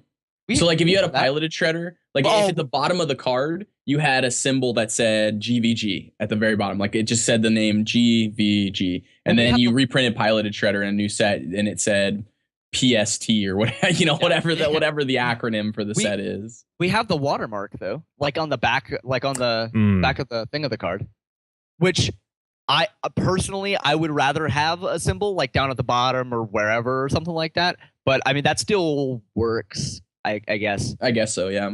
Yeah. But yeah, I would prefer to have like a little symbol. That was something that kind of bothered me since the beginning of the game. I was like, what set is this from? Oh yeah, I have to like look really hard. Yeah. The other thing I was thinking about, yes, dust. You could just like, instead of, when you open a pack and get this card, you get insta dust, or like you get like it just stacks onto a copy of the other thing. So like if I have 2 piloted shredders and I open up a GVG pack and get another piloted shredder, I now have 3 piloted shredders and I can only use 2 in a deck, and I could dust one for dust whatever. Maybe that's what will happen. Maybe another thing that will happen is they can say that in the like watermark on the background of the text box in the card, it'll like, instead of having just the 1 symbol, it'll have the 2 symbols side by side, or like cut in half, or like, and you can just easily stack it, or it will be 2 separate cards that'll say like, this is the piloted shredder from GVG, and this is the piloted shredder from PTS, or whatever. But that's I think that's one of the ways that you can go about that. So yeah. Do you guys think moving like now that Noxramas and GVG will basically be dust only sets, I guess is the way we can name it that. Do you think that potentially, I know there's been some griping immediately, it'll destroy the wild format before it's even born. Do you guys think that potentially could be a thing? No. Wait, you don't think so at all, Mushu? So like, now that it's going to be dust only, right? Is it going to kill the format because people aren't willing to spend their dust on it if they're a new player? No. I think it makes it better in that. So instead of having to spend your money on something to buy a shit ton of things that you might not want, you can use your dust to make your mad scientist, make your sludge belcher. Okay. But I see what you're saying, Brad. There's no other way to get it other than dusting. I see where you're coming from, but. See, I'm on Matt's side of the fence, but I just figured I'd. Yeah, no. It's a legitimate concern. I've thought about that too. You can't open a pack and get a Haunted Creeper. You have to. That's the only way you can get it now is dust it. Whereas right now you can't. You can sell dust, I guess. Maybe effectively But buying packs it's more or less the same thing. Sure. And that's the thing. You're not going to want to craft everything from Nax. I think they're making the call that there are 30 million players of this game. That number isn't going to get like that much bigger. And so the people who have already bought Nax and would want to buy Nax have done it. And this is a good way to move forward. Like anyone who wants the Nax cards back in the day, they might occasionally do a special where, you could buy all the Nax cards or something, or maybe they put the adventure back in for a little bit. But I think this is the right move moving forward, in that there are people who have bought Nax, and now that they might see a rise in people buying Nax before it goes away, I guess. But after that, I don't think it's inherently a problem. That's the only way to get the cards.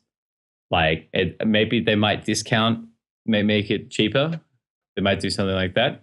But yeah, I don't think that's necessarily a problem, because lower third, you're crafting a legendary, mad scientist, and sludge belcher. They're both rares, I'm pretty sure, or sludge belcher are common. It's a rare. I think it's a rare. It's a blue. Yeah, so it's not that expensive at all.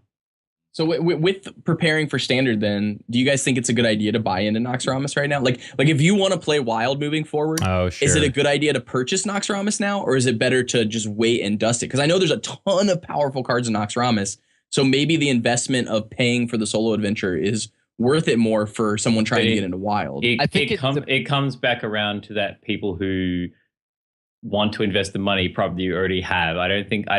Maybe there's a fringe percentage of people who are being influenced by Noxramas going away, where they're sort of really on the fence about it, and it going away sets them over the edge and be like, nah, I need to get it now. But with that, it's like it doesn't change much, is what I mean. It doesn't I don't think it changes enough.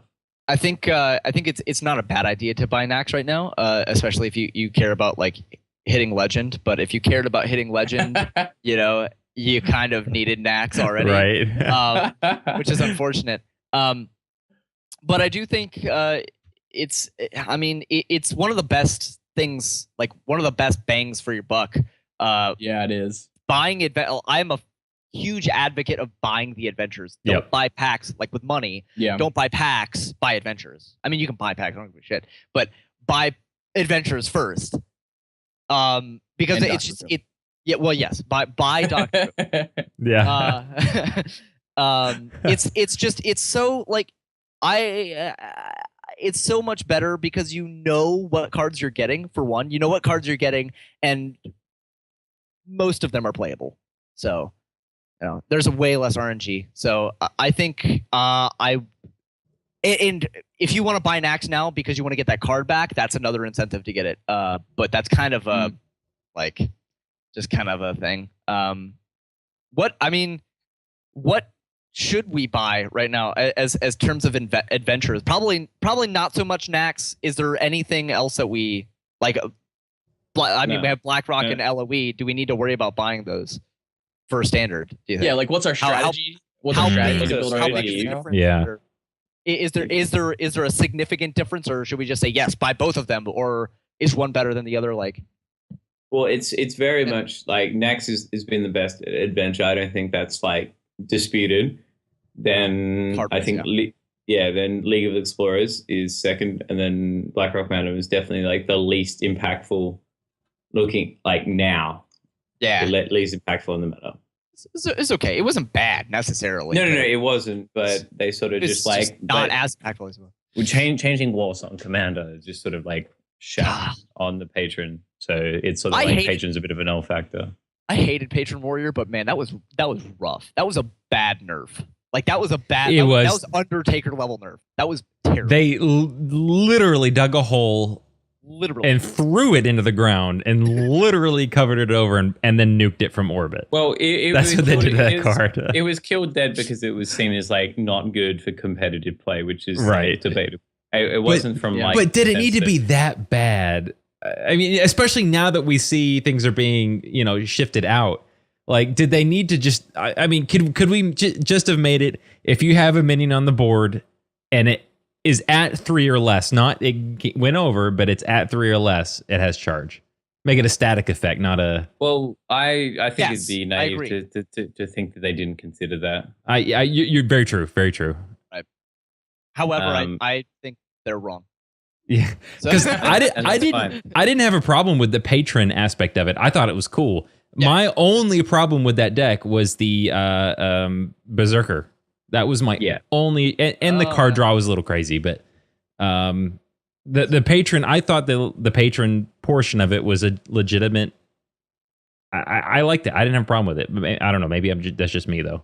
I think my brother-in-law and I have decided that if we were on the Hearthstone design team, all of the balances would be perfect because we called everything that was going to be bad when they nerfed it or talked about nerfing it, and basically how they were going to do it poorly and what they should do instead.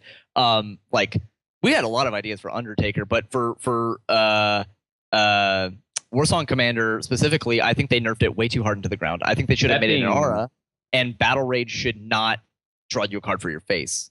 That being said, I don't know about the longevity of Battle Rage for that. Continue, sorry. That being said, like calling nerfs in Hearthstone isn't hard because like in previous times gone by, it's only been like 1 or 2 cards that are questionable, and it's always very much the focus of the community before they get nerfed. Like the only ones that were sort of, I guess, a little bit, I guess, not strange but unforeseen is things like Tinkmaster Overspark, which was, granted was a very good change when you think about it going forward in the game.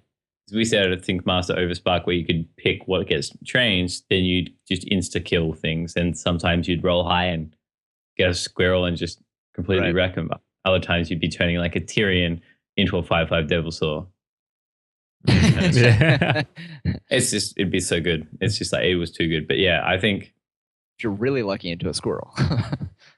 Yeah, I think they definitely like have learned about not killing things, and I think they legitimately just wanted to kill Patron in that the way it was played dead, because I think it was being able to give things charge like that with Fluorescent. I think the potential was there just to ruin the game more or less, or continue ruining the game. Yeah. Granted, with things like Desecrated what is it? Desecrated Evil with Priest, like the 3 damage board. Oh, yeah. There were things that were coming that could have changed it, and they definitely wanted a meta fix, like because that's why they waited so long. They were waiting for the meta to catch up, and it just didn't get there. So they're like, "No, screw it." When as you said, nuking this from orbit. It's I'm okay with a lot of these changes coming on, but it's just I hope they don't carry this like this whole Blizzard mentality. Because what I remember, and I didn't play WoW Arena much, but they kind of did that same kind of thing with nerfing in WoW. Like some class was really good, and some class just got ridiculously nerfed. And But that's patches. Like in WoW Arena, you're balancing 36 classes effectively. Yeah, true. Because it's just like, man, so things are inherently just going to be better than other things. That's just how it is. Right, I just don't want things to get nerfed into oblivion. You know what I'm saying? I think it's really sad when that happens. I want things to still be played, but some things just aren't played inherently, and that's the way to look at it. I think they made with the patron warrior, they made the call that it's not worth it. It's not worth keeping it around. Right, it was around for so long. Well, that and it's just like it was a problem before in the previous iteration of Warsong. So this isn't the first time that Warsong was a meta breaking card. Right. So they're like, man, screw this. We're just going to nerf it into oblivion. So I think something like that, where it's warranted 2 changes, is probably like necessarily just get rid of it. It was probably like, I don't know, maybe it was taking too many resources or something to keep thinking about Warsong Komodo having too much of an impact on design ideas. Like, because we see things like animated armor going from a neutral to a mage card because of the Master of Disguise rogue card, the one that gives you anything stealth. And so that if that kind of interaction is shutting down a whole series of design processes, imagine what Warsong Commander would have shut down. Yeah, because of its like the way it was. So I think a very fair point. Yeah, so I think maybe having it removed from the game in its iteration was arguably the best thing, and it was definitely a good thing for professional play. Like if a casual viewer tuned in and just saw someone ruffle stomp someone in like one turn, even if it was only like capping out at 3 damage, if someone's just like summoned 6 patrons and just killed someone from like 20 health, it's just sort of like, oh, is this fun? Is this fair? Yeah, that's a very good point. I think, and I'm not gonna cry too much about it because I know in the end I'm probably not gonna have that much of a say. But still, I think you're right. And it's not too much of a loss, anyways. I mean, it had its time, and it's not that big of a loss, anyways. And people are gonna say the same thing about. Secret Pally. They're gonna say like if they nerf Secret Pally in any way, they're gonna say whatever, it had its time. And I don't think that's totally a bad thing. Right. Yeah. It's not. It's like I don't think Secret Paladin's worth nerfing. No, I honestly don't. It's such like a static card in that it's only like it defines, I guess, the other 6-7 cards you play in your deck. In that like the rest of your deck is not so much built around secrets, but obviously there's a pocket of secrets you have to put in you put in like your 6 secrets or whatever. But the rest of it isn't built, like the rest of the deck's built around being tempo. It's not so much interacting with Mysterious Challenger, whereas like something like the Patron Warrior was built all around the interacting with Warsong Commander. And that's probably an argument for it not to be nerfed. And there's that beyond the secrets, there's very little interaction. I think the only argument I can give to it being nerfed is the fact that it oppresses other tempo-oriented mid-rangey decks. Because it's like, oh, nice tempo mid-range deck you've got there. Why don't you just play Secret In? And so like it's the most inherently powerful of that class of decks, that style of decks, that it might push other decks like that out of the potential to continue play. That's the only way I could see that deck gets any nerfs, but I really don't feel like you were saying, Mushu, it's not like the whole deck is built around X card like the patron deck was, and it's trying to combo finish you off of the one setup that you're trying to set up for. So I don't know. I don't see it getting neutered, but I think if any deck has a chance, it's It's mid-range Druid first, in my opinion, Yeah. and then it's Secretin. Yeah, I think mid-range Druid would come first, absolutely, because everybody complains about combo. I don't necessarily think it's that bad, but everybody complains about it. And again, like it's been tier 1 for so long, and it's just the same cards. Well, I mean, you want to talk about top legend for a minute? Like that's the deck that's a top legend 95% of the time. Yeah. You know, I'm expecting 1 in every 3 decks matchups to be combo Druid when I'm in Legend. Yeah. I solely make my decisions now about deck construction around the idea of how do I what cards are bad against combo Druid? Can I shave one of those numbers and pick up a card that's good against it? You know, like right. I'm not focusing nearly as much on Secretin. Secretin is only like secondary thought process as compared to focusing on Druid generally, because Druid's just the dominant deck right now. It's in my honest opinion, you know, Secretin's up there as well, but the Druid deck is the deck that you have to be able to combat against because it beats Secretin and it has a good matchup against almost anything else. Which is why I think Zoo was so resurgent last season, because Druid was really, really, really powerful for a minute. And in Legend, I literally logged in and I asked somebody, this guy Monarch of War, who I talked to a lot about Legend when we're grinding for the top. I'm like, hey man, what have you been running into? And he goes, Zoo. And he just kept repeating the word Zoo. And I was like, yeah, me too. I just got like 7 games in a row of Zoo. And it's because, you know, people were just queuing up Druid all the time, left and right, because it was just dominating. And so everyone's like, all right, we'll just play Zoo to counter that. And because Zoo also has a good Secretin matchup. And so that became the deck for a while. And then Drew finally teetered out of the Legend and we were stuck with this meta now. It was shifting again. And so it just, I don't know. I think Druid is the most dominant force right now, in my honest opinion, even though the predominant thing that people are seeing is Secretin, because they're seeing that on more on people that are anywhere from rank, you know, like 25 all the way up to top Legend, because so many people are playing it because it's a very consistent deck. Does the same thing every single game, and it's the proactive deck. It's not reactive in any and almost ever. It's always trying to be the proactive player, so it's really simple to play. Maybe not really simple to master, though. Yeah, I always feel like it's been the silent killer. Like you don't.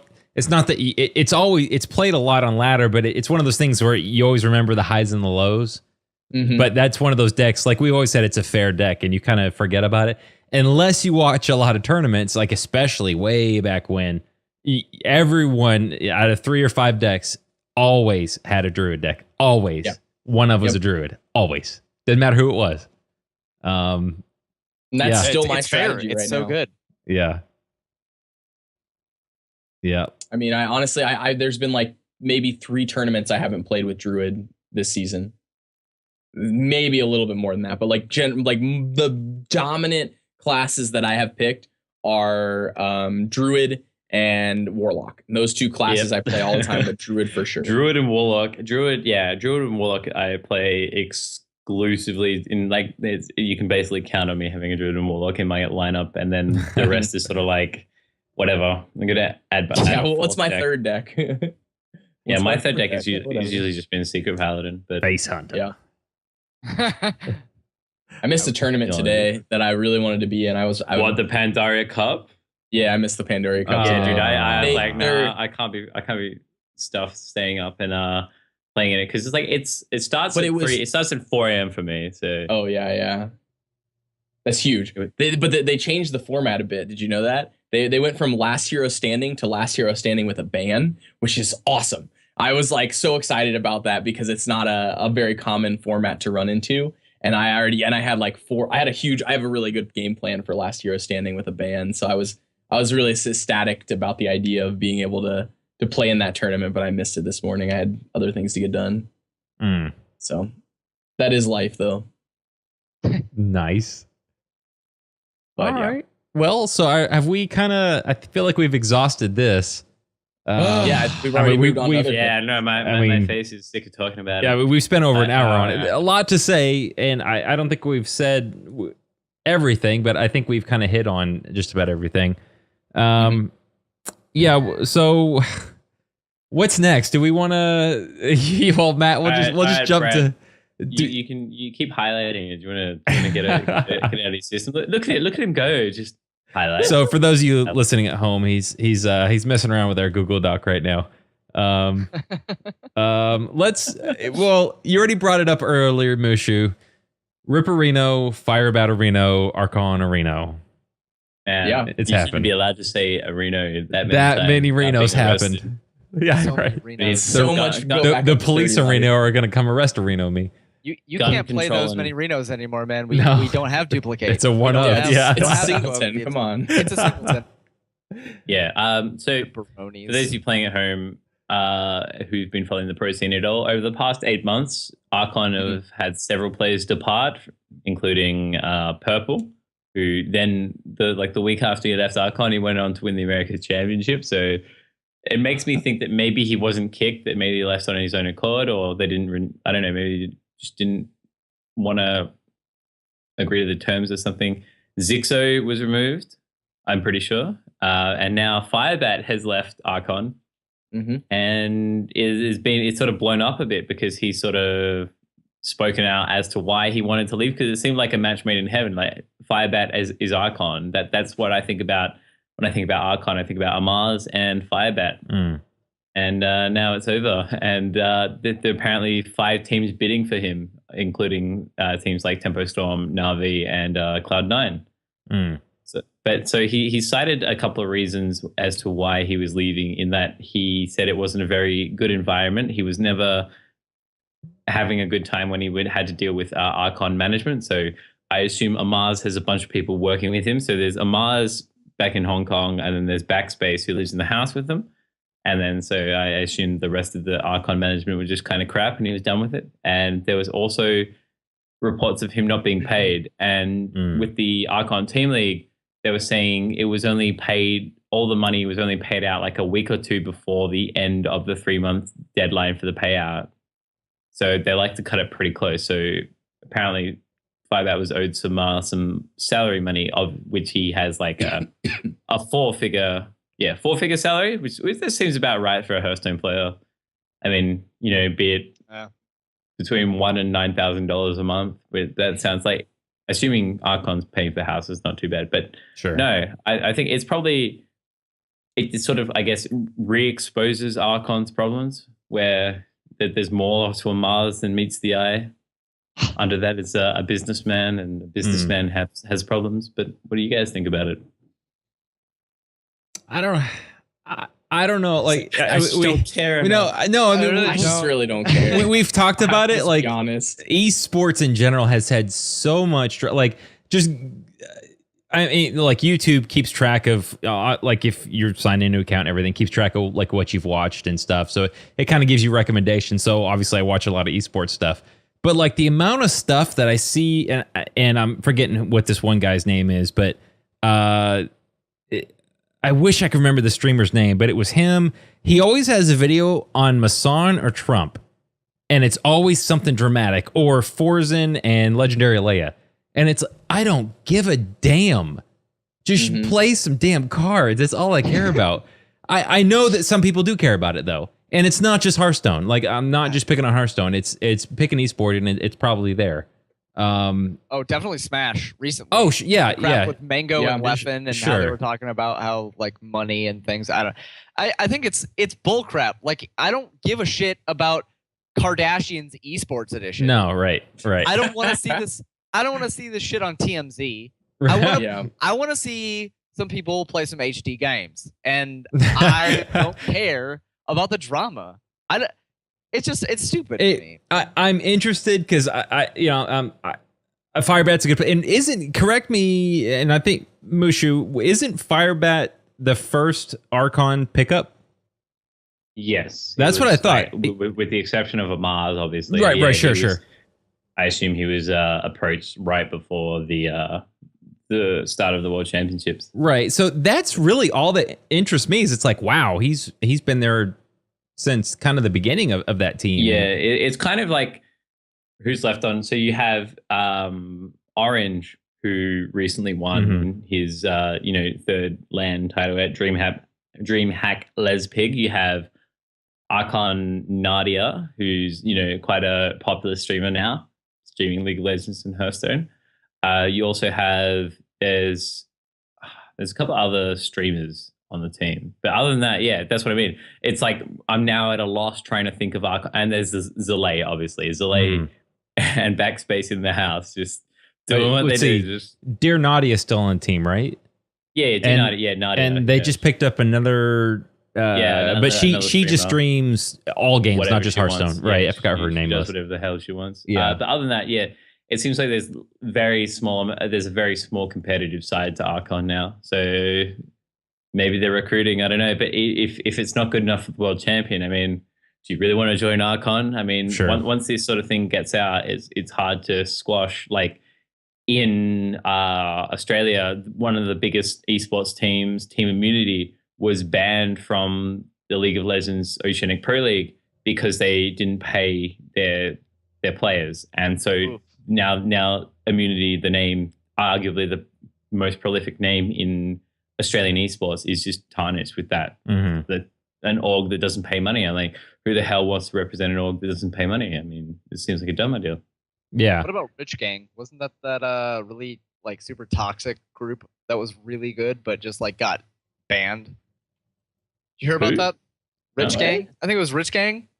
Was the name of there was, I swear to God, there was this I was talking to Mike about this earlier. There's this team in the Australian and Oceanic League, I believe it is, that was really good, but they were just so toxic, like in solo queue and in team queue and in tournaments. They were just so like BM that each person got banned, and then the team itself got banned. And I think the manager had something to do with it and like was doing some shady crap. It was silly. Oh yeah, here it is. Yeah, OPL competitive ruling, Rich Gang. Yeah, there you go. Violation of OPL team agreement. Yeah, Jesus, there's a whole page on it. That's hilarious. Yeah, no, I wasn't following. This is the first year that I've like really followed the OPL closely. But yeah, I think they're kind of older-ish. Yeah, it looks March 20th. So it's about a year ago. Yeah. Wow. Rich Green will be removed from the Oceanic Pro League. But yeah, no, Fireback gone. Archon in ruins. Amaz presumed crying because they were pretty tight. I imagine they'll pick up some more pro players if they want to have any shot at being a competitive team this year. Yeah, but Archon Team League. Yeah, they have to. They have to. Because the Archon Team League is a major region. If they're going to put on the biggest non-Blizzard sponsored tournament, they're going to have to. How else are they going to do it? They need the names in order to draw in the crowd that they're trying to approach towards, which is like a big scale tournament crowd is what they're trying to look for. Right. Yeah, I mean, CS:GO has their own issues with like I guess that's more centered around gambling, but like setting game rigging and all that. It's a huge deal right now. But I think that StarCraft player just got caught. Oh, I don't know if you wow. guys heard about that. I heard about That's that. more just. I'm pretty sure, like in the inception of most sports, this was a problem. Sure. And I think it's just sort of like it is part of the growing pains of any, I guess, sporting industry is that people are going to, at a time, basically what it says is there's not enough money in winning the game. That I think that's straight out what it says. In that there's enough incentive elsewhere to do something that's not winning the game, and that's where you have a problem. That's straight up a problem with the sport. It's like if your players are making more money by throwing the game and making money on bets than you're paying them, well, it seems like a problem. And I'm wondering if that's, again, it's all speculation. I wonder if that's the deal with Fireback, because I've heard, other read articles, heard other podcasts, even like video game podcasts, just like your typical variety news podcast, talk about it, how you've got these management systems, and not saying this is Archon at all. I'm not painting this on them, but saying that you've got these management systems or companies or LLC, whatever it might be, taking advantage of a typical young aged, male or female, adult, not knowing any better. And since this is, finally video games have made it to the limelight, it's just, I think I see what you're saying. It's just kind of unfortunate that you've got that these, I don't want to say kids, but don't know any better. Yeah. At a young age, what they're doing. It's like, oh crap, I could make, $20,000 or whatever it might be. And that might be a lot to someone, but behind the scenes, the manager's like, oh, yeah, this idiot doesn't know how much I'm making, or I'm making off of him. Yeah, no, it's definitely getting that way. And there was a movement for, I think, Good Gaming or something wanted to make a union, but it was sort of like so unpopular in the public side that it just really didn't happen. But I think something like that eventually needs to happen but obviously the industry needs to get to a certain size before people can be like group bargaining power, be like, you need to pay us at least this much. Yeah. And because like I'm not, won't go into politics. I'm not typically not a pro-union guy, but when there's a point where if I go to someone and say, hey, I'd love to play esports with your name. Okay. They come to me and say, we're going to pay this much. Well, that's not enough. Okay, well, there's about 20 or 30 other people right behind you waiting to do what you want to do. Yeah. So it's supply and demand. It's the ugly side of capitalism, which anyone knows me. I love capitalism. But, how do you fix that? And I think, we're at that growing pain stage of maybe we do need a union. This is a situation where I do agree with something like that. I don't know. It's very interesting. But basically, if I'd love to be FireBet right now because you have a bunch of teams fighting over you. Like, I'll go to the highest bidder / best team. Yeah, people are basically bowing to him right now. Right. Now, good for him though. But yeah, it'd be interesting. I like to see like another team get a gaming house.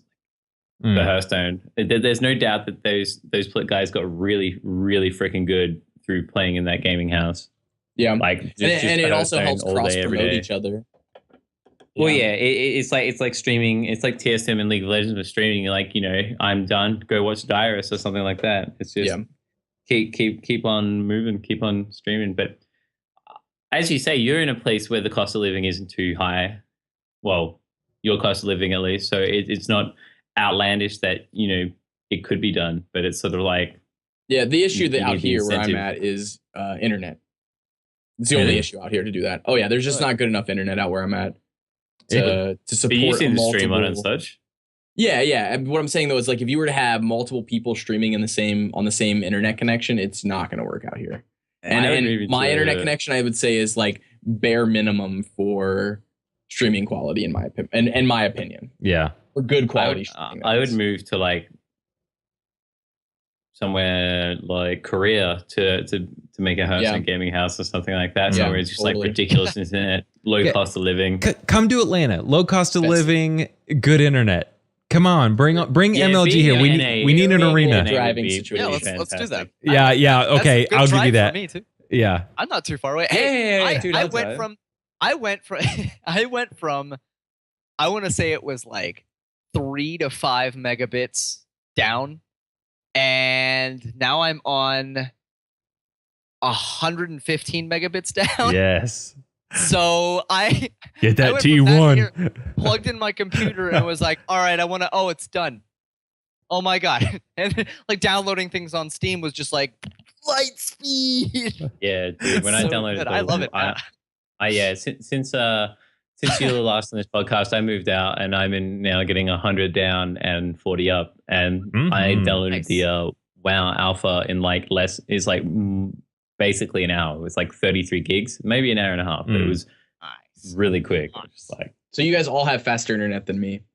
Yeah. What are you running on? I think it's 50 up and 5 down. Or sorry, 50 down and 5 up load. Oh, that's the maximum package I can get out. Wow, that's literally the best. They say they're going to expand their market eventually, but there's just no demand for anything greater out where I'm at. It's just there's not enough people to incentivize a better internet system. Right. So it is what it is in my world. All right. Well, that's our drama segment. Our Hearthstone TMZ. Brad, you've got another thing you want to talk about. Go for it. Yeah, so with formats being introduced, this is a terrible time for this to be announced, but it is really cool. And I generally am not a huge fan of these type of things, but this is really well done. And so I want to talk about it. Tempo Storm designed and created, alongside with some programmers, I assume, a sealed generator. And for anyone who knows what sealed is, the generally it's going to be the Magic players that listen to this podcast.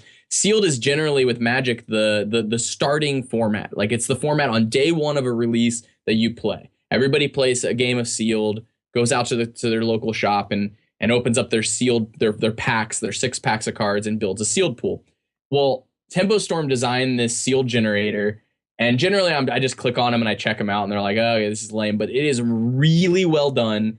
And basically, what sealed is you get X amount of packs, and you build a deck from those X amount of packs, and you get to play against your friends with those built sealed pools, which is really neat, and it's a different way of playing it. So it's literally a new format that has been designed for Hearthstone, but it's not actually in the client. So it's kind of like we got Standard, we have Arena now, we have Wild, and now with this we potentially have Sealed. And it's going to be interesting to see if, like right now what the way it works is they just give you options to open packs from all different sets. So you can kind of create your own format. If you're like, oh, we only get 3 GVG packs, we get 4 League of Explorers packs, we get, and they've created their own League of Explorers packs in a sense, and you get like grand tournament packs as well. And so you get all these like maybe 10 packs total, and they're from different options. You can kind of create your own format and play against your friends. It's really fun. I think it's completely super casual right now.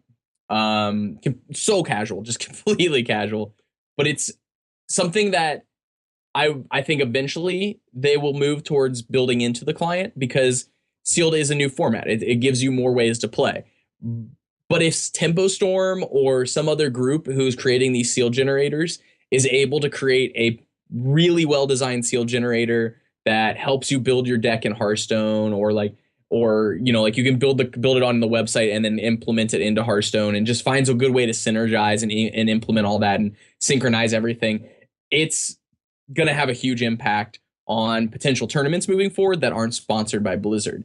If this becomes very successful, I could see Tempo Storm having sealed tournaments from their sealed generator. Now, moving forward, how does this work within the game? Does it?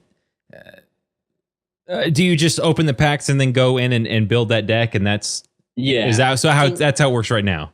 Yes. Okay. Right now, what you do is you go to the website, you open up, we'll say 6 packs. Right now it gives you an option to open up like 30 packs, and it's just like, here's 5 from each set or something. And but yeah, if you say you only open up, we'll say 10 packs. We'll just give it 10. So you get 50 cards, and from those 50 cards, you have to build a deck, a 30 card deck from those 50 cards, and just see basically whatever you get is your best option. And you build that deck and you play it against each other. Now, sometimes that's going to give you a really crappy 50 cards. Sure. Sometimes you're going to be like, shit, this is terrible. I got terrible crap. Sometimes you're going to get double Dr. Boom and you're going to be like, I'm the most amazing person ever. But the general consensus is going to be that you're going to have that sealed pool where you're going to have some good cards, one good finisher maybe, and you're just going to have to be a good deck designer and say, this goes well with this card. This is going to be good because it fits in my curve, and you're going to be able to design a deck pretty effectively that way. Now, granted, they're going to be very underpowered compared to a constructed deck, even an arena deck to some extent. And so it's going to I just think it's going to be a format that's going to be heavily based and designed around people's ability to go onto the Tempo Storm website, build the deck, and then compile it onto Hearthstone and play it with your friends as of right now.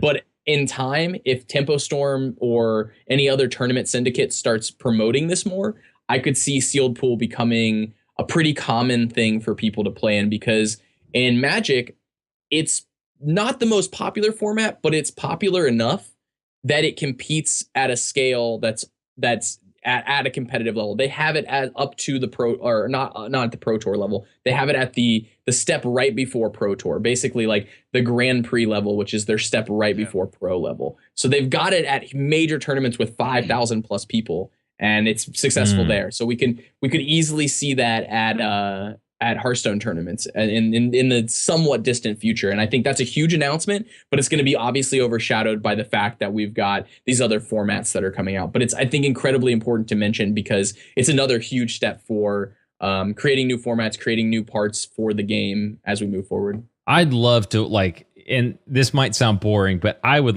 go to BlizzCon. It's a sealed tournament, finals, whatever, and it's maybe 20 minutes of two people locked in a booth, screens up for each one, and you're watching them open packs, or maybe they're already open and they're building decks from just watching them do it. That would be awesome. I would be so love that. That would be just because you're watching them as they're thinking about what they want to put together. I wonder what, obviously they don't know what their opponent's doing, and obviously this doesn't have anything to do with as far as separating your classes. So each opponent wouldn't know what class you're going up against, but the same way in Magic, I guess you don't know what color decks you're coming up against. I would love that. Not until they drop those lands. Right, yeah, exactly, right. Yeah, that would be freaking awesome. I hope they put something like this, and I'm thinking that they won't because of Arena, but I would love to see something like this. Maybe this could be part of tournament mode. You pay $1 or 100 gold or whatever, and you go in and you get 50 packs, and those 50 packs only are there. They're phantom packs. Yeah, they don't exactly. exist after the tournament. Right. Yeah. Which again is kind of like Arena, but I feel like Arena, you don't get to build your deck knowing what everything you have, whereas this, and maybe that would be the difference. In that mode, you would build 3 decks instead of just one. I think it's very doable within the client. It's like you just more or less just make a bigger arena. Right. That would be freaking sweet. I don't know, maybe one day. Yeah, after they flesh out the old standard wild format. That'll be interesting to see how that goes on mobile devices. It would be also interesting with this seal generator if in the future they start designing their own sets. So as a Magic player, I'm really into cubing, which cubing is the idea of you take random cards from all across Magic's history and you place them and you design your own format. You design your own set in a sense, and then you guys play it in a format. And so with this sealed generator, Tempo Storm has the utility of now available to them to where they could say, we want a set with 15 cards from GVG, 10 cards from Blackrock Mountain, 3 cards from Classic, 40 cards from Grand Tournament, and 1 League of Explorers cards. And that's the set we're going to make. And now all of a sudden you've created a whole new environment, whole new card set. It's that same idea of it's their way of reprinting Mech Warper. Maybe they just want the Mech archetype from GVG and they pool those. They're like, we get Piloted Shredder, Snow Chugger, Mech Warper, and one other mech, and just stick those into it. And that's all. Those are the only GVG cards they pick.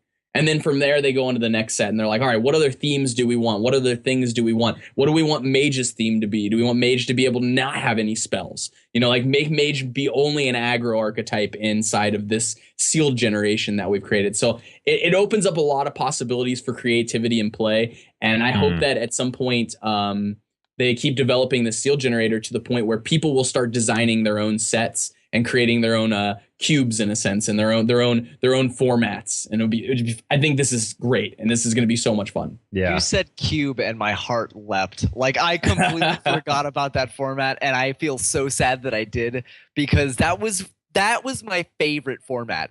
And it's super fun. Have you ever heard of Cardboard Crack? The little comics or whatever? Yeah. They came out with this one thing one day, and it was after the first time I'd ever cubed, and it was the best day of my life. And they came out with this little thing, and it was a graph of the y-axis was excitement for cube, and the x-axis was number of times I've cubed. And it's gotten it's got this thing that's going up, and it's got the slope, and it peaks up right here, and it's number of times I cubed and excitement or something like that. I don't know. I'm bad at math. Shut up. But it's basically it's going up, and it's showing this little thing, this little art coming up, and it's shut up, I don't want to cube. I told you I don't want to cube. I don't give a shit about cube. Oh my God, why haven't you told me to cube before this? It's so good. Because it's so great. And I could fantastic. talk, and bringing this into Hearthstone, I could talk about all of the things that I would love for them to do with the Hearthstone client, or along with tournaments and formats and things like that. But I would adore to see cube. That's just, it would be so cool, because you could, if you can even if you couldn't make your own, it would be almost like a tavern brawl if you think about it, because while you don't have the wacky rules, which Blizzard please, you totally could with your cube. You could do like a certain type of cube with tavern brawl. Totally way down the line, but it would work so well with this game, because we could take like GVG, like some GVG flavor, like we could throw in mechs, but instead of it like being the theme like mechs versus gnomes or whatever, I mean goblins versus gnomes, we can make it mechs versus demons, like make our own set like that. Like, that would be nuts, right? And I would just I can't wait. I would love to have the same feelings in Cube that I did have in Cube with Hearthstone. Like everybody sitting around the table, looking at their packs, doing whatever, and it's like, you know, everybody's looking through, oh, that's all right card, and somebody jumps out of their seat and they're like, oh my god, I got Emrakul Cooler. Oh my god, I got fucking Time Walker Black Lotus or something like that. And I got Dr. Boom, yes. Yeah. For Dr. Boom. Yeah.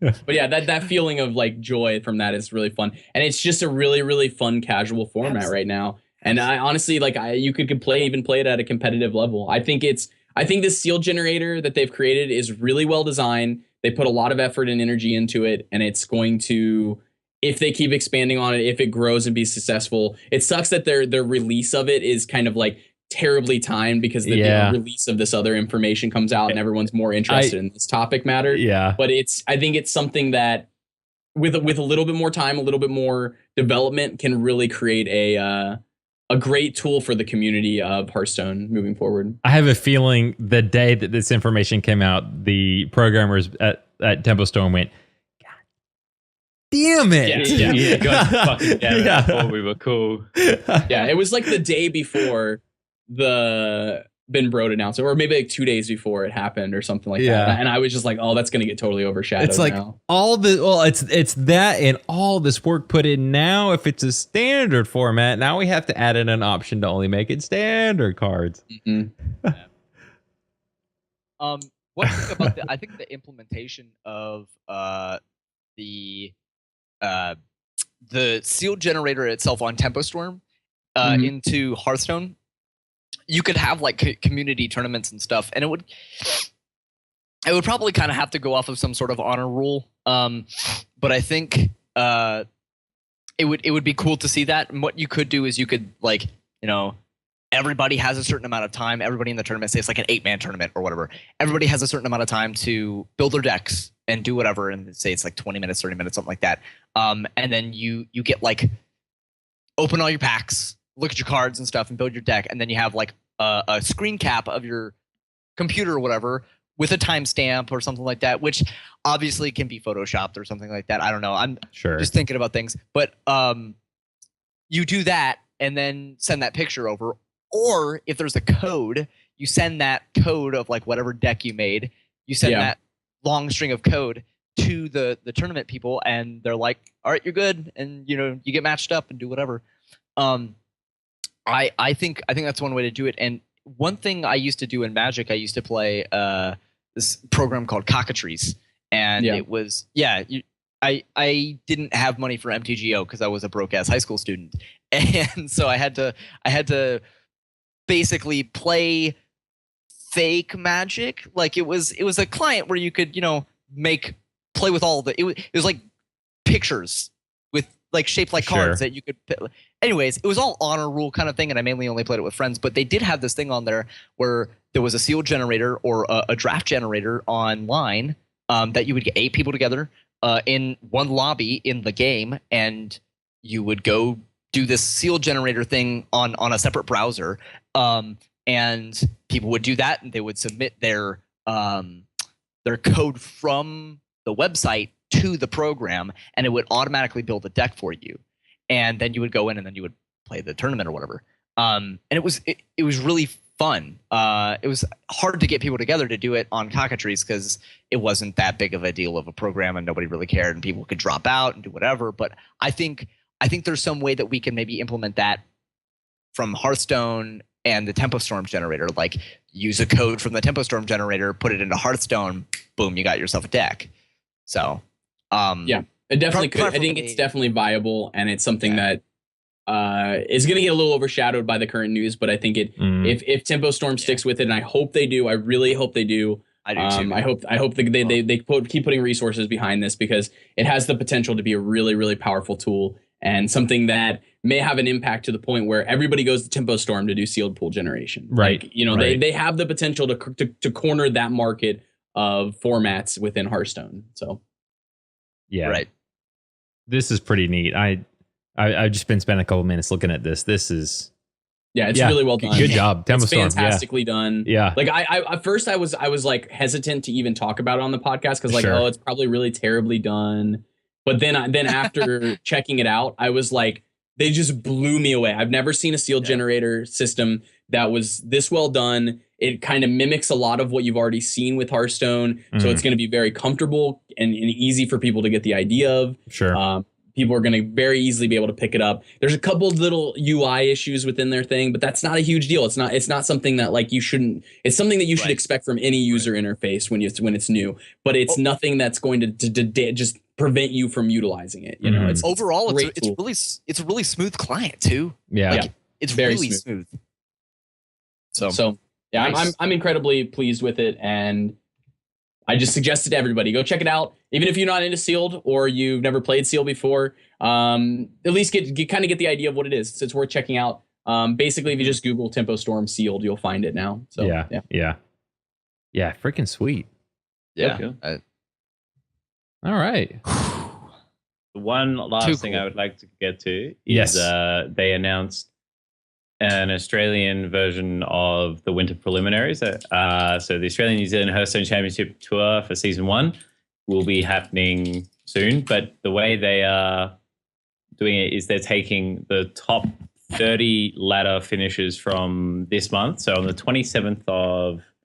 Oh, no, actually, next Saturday, top 30 players in the Australian-New Zealand region as of midnight, February 13th, will be entered into the Australian-New Zealand Hearthstone Championship, I don't know, Winter Preliminary or whatever it's called. And so this will be run similar to a Winter Preliminary, but it's a little bit different because we aren't getting, I guess, our own ladder. We're just amalgamated into the North American ladder, which is why the North American ladder is so fucking big, because Australia and New Zealand's on there as well. So I assume I don't think it's technically a Winter Preliminary. It's something like slightly lesser. So it was just kind of cool to see. So if you're an Australian New Zealand player and you like money, because there's a $10,000 prize pool, and the overall winner will represent the region at the Asia Pacific Championship Finals, where $100K will be the prize pool. But it's just, I guess, a strange way to do it as compared to BlizzCon points. Like it's ladder finishes from this month. Well, ladder ranking from halfway through this month. It's kind of strange. It's very odd. And that doesn't necessarily mean that they even made top 100 necessarily. It just means that they're in that region and they made within the top 30 of that specific region. Yeah. So I wonder, did they announce who the people were that were in that already? No, because it's not finished yet. Next Saturday night, it'll be. Okay. So, I got you. Yeah, from the February season. So from right now. Yeah. So Mushu, you should be grinding like hardcore right now. Oh, dude, I should be. It's a bit of a conflict. Overwatch comes back on the 9th, so next Tuesday. So I'll be getting back on that. Wait, you got into it already? Yeah, I was in like November last year. For real, or maybe before Christmas. I don't know. It was like late December, early December. Hell? And I didn't play that much as well. I only played for like 10 hours maybe. Shut up! Just shut up. Yeah. That was my guild reaction. That was my guild's reaction when I was like, "Oh, I'm in the WoW Alpha." It's like, it's not my fault. I mean, it's not my fault. Blizzard chose me. I'm just gonna sit here and play the games. But I'm very keen to get behind this new game mode that they're teasing for Overwatch. Wait, what are they doing? I have no idea, but it's a new game mode. Oh, I hope it's capture the flag. Because prior to that, you just sort of like queue up and play the game. There's no just sort of like deathmatch style, like do the map objective type thing rather than like a ranked play or anything. Mm-hmm. I mean, are they going to let people that pre-order like? Come on, I'm signed up for beta. I own every single game you have, except I haven't played Heroes yet. If for a bot game, I own them all the expansions, Warcraft, you name it. Please let me into Overwatch beta, please. I beg of you. And But, you're like, the just, thing is, winning your I've been playing since Warcraft, not World of Warcraft, not Warcraft 3, War freaking Craft. I've been playing your games. Do you understand? Please. Do you understand the problem with Yeah, like but putting people who do that, who buy the game straight up into the beta is? No, is there's that no problem. You're gonna get you're gonna get circle jerk feedback in that you're gonna love. You've already bought That the is game. true. Yeah. Like I That's represent actually a very good point. community I gotta say. of people who are just like, Overwatch is cool, but it's not free to play. So why the hell would I buy it? Like I don't own StarCraft. I own the original StarCraft 2, but none of the expansion packs because it's not my thing. So Overwatch, they're going with just like pay to play or you have to buy it and then Buy to after play, that buy to Right. play. Yeah. So Guild Wars 2 style. there's a lot of people that they'll need to sell on Yeah. that, and so by getting people to who are in that demographic to test it and give feedback, it's sort of like better than people who are going to love it. So your love excludes you from this beta. Here's the thing. I think I'm a pretty fair judge. Like Diablo 3, I enjoyed it, but I'm not going to say it's the greatest thing since like sliced toast. Like it's a fun game, but it's not Blizzard's strongest release to date. It had its issues. I don't know. What I'm saying is Blizzard. Mike Tactuhern is a fair judge. Let me into your beta, please. Confirmed. Confirm. Yeah, DRC confirmed, please. Confirmed on stream. 1, 2, 3 chat. Confirmed. Yeah, but see, I've been playing since Lost Vikings, so I deserve it more. Oh, here we go. Here we go. Yeah. Okay. All I've only right. been playing since Warcraft. You're a total pleb. Yeah, I bet you're the kind of guy. Total It's like Blizzard what the Superman that came out on 64. I bet you're like, yeah, Superman on 64 was the greatest Blizzard game ever made. It's one of the worst games ever made, period. But Actually, Rock and Roll Race Cars was my shit. oh, here we go. Yeah. Yeah. Okay. All right. You bunch of hipsters. You're a bunch of Hipsters. hipsters. Yeah, sorry about that. I left my lensless glasses at home. My scarf is burning right now. I brought my fixie. Let's go. I Let's only ride. play WoW on vinyl, so Yeah. Vinyl WoW. yeah. That'd be kind of cool. I have StarCraft on 8-track, so come on. get on Did my you guys level. play StarCraft on the 64? That was a thing. No. That was actually See, a thing. Thank God, no. I owned it and I played it and beat it all. See, I put myself through playing an RTS with a controller. Blizzard, please give me Overwatch beta, please. Legitimately speaking, how Nah, good- don't give it to him. It was all right. He doesn't deserve it. was I it fun? do- Yeah, it was pretty fun. I had to do what I had to do. I didn't have a PC when I was that young. So I honestly don't think Mike deserves it, Blizzard. Man, Let's be real. come Don't give it to on, him. come on. I worked so hard for it. I work hard for the beta. So hard. All right, let's for just beta. meet in the middle and give it to me. That's fine. I like that. All right, fine. Mushu and I'll just play it and wait for you guys. Yeah, it's a. Hey, do come you have it, Brad? Do you have? No, I don't. Okay, all right. So it's just play it. Matt. I got it. Come- Yeah. Yeah, I'm just gonna watch Speaking, Mushu come on, play. I put a lot of hours into their games. I mean, I'm not like the biggest player, but like I got rank 1 in HOTS. I mean, that's an achievement, right? Yeah. Right? I don't know. Right? No. Is it? no. I don't know. No, dude. You know how easy it is to rank up at that game? The answer is very, very easy. Is it? I put a lot of time into that game, and I really, really liked it. But I hit rank 1, and I was like, yes, rank 1. Now what do I do? Now you Try- play the game. It's- Yeah, right. Now you play it for fun. What is this fun? Yeah, there's no I only incentive. played- What? Yeah. I only play in for incentives. I'm a total tryhard. yeah. Yeah, exactly. Playing games for fun is for casuals. Oh. Yeah. All right. Let's rep this. bitch Yeah. up, Mikey. Time to wrap a Reno. This podcast of Renos. Reno. There's so many Renos. Give me all the Renos. Take the arenas while you can, man. Yeah. All right. Well, I guess just we'll finish with some plugs. Don't forget that this weekend at Battle and Brew in Atlanta, Georgia, Sandy Springs area, right near 400 off 285. Battle and Brew is going to be a Hearthstone tournament for winner championship points. We'll be there, just kind of recording, interviewing some folks. So come out. We've got, I'm sure, I bet I'll have some t-shirts and stuff to give out. So, Got that t-shirt, Mike. yeah, be there. That t-shirt, Rain. Be there to get it. Yeah. That's right. Streaming folks. Well, Matt, so are you streaming now? Do you have a schedule set up? No, I am quite erratic at the moment. I'll probably be back tomorrow. Okay. But got things to do today. But yeah, it's back on the cards. I had fun the other day. It was nice to get the host from Brad and actually have like a significant amount of people watching. Yes. It's good energy. So I hope I can replicate something like that.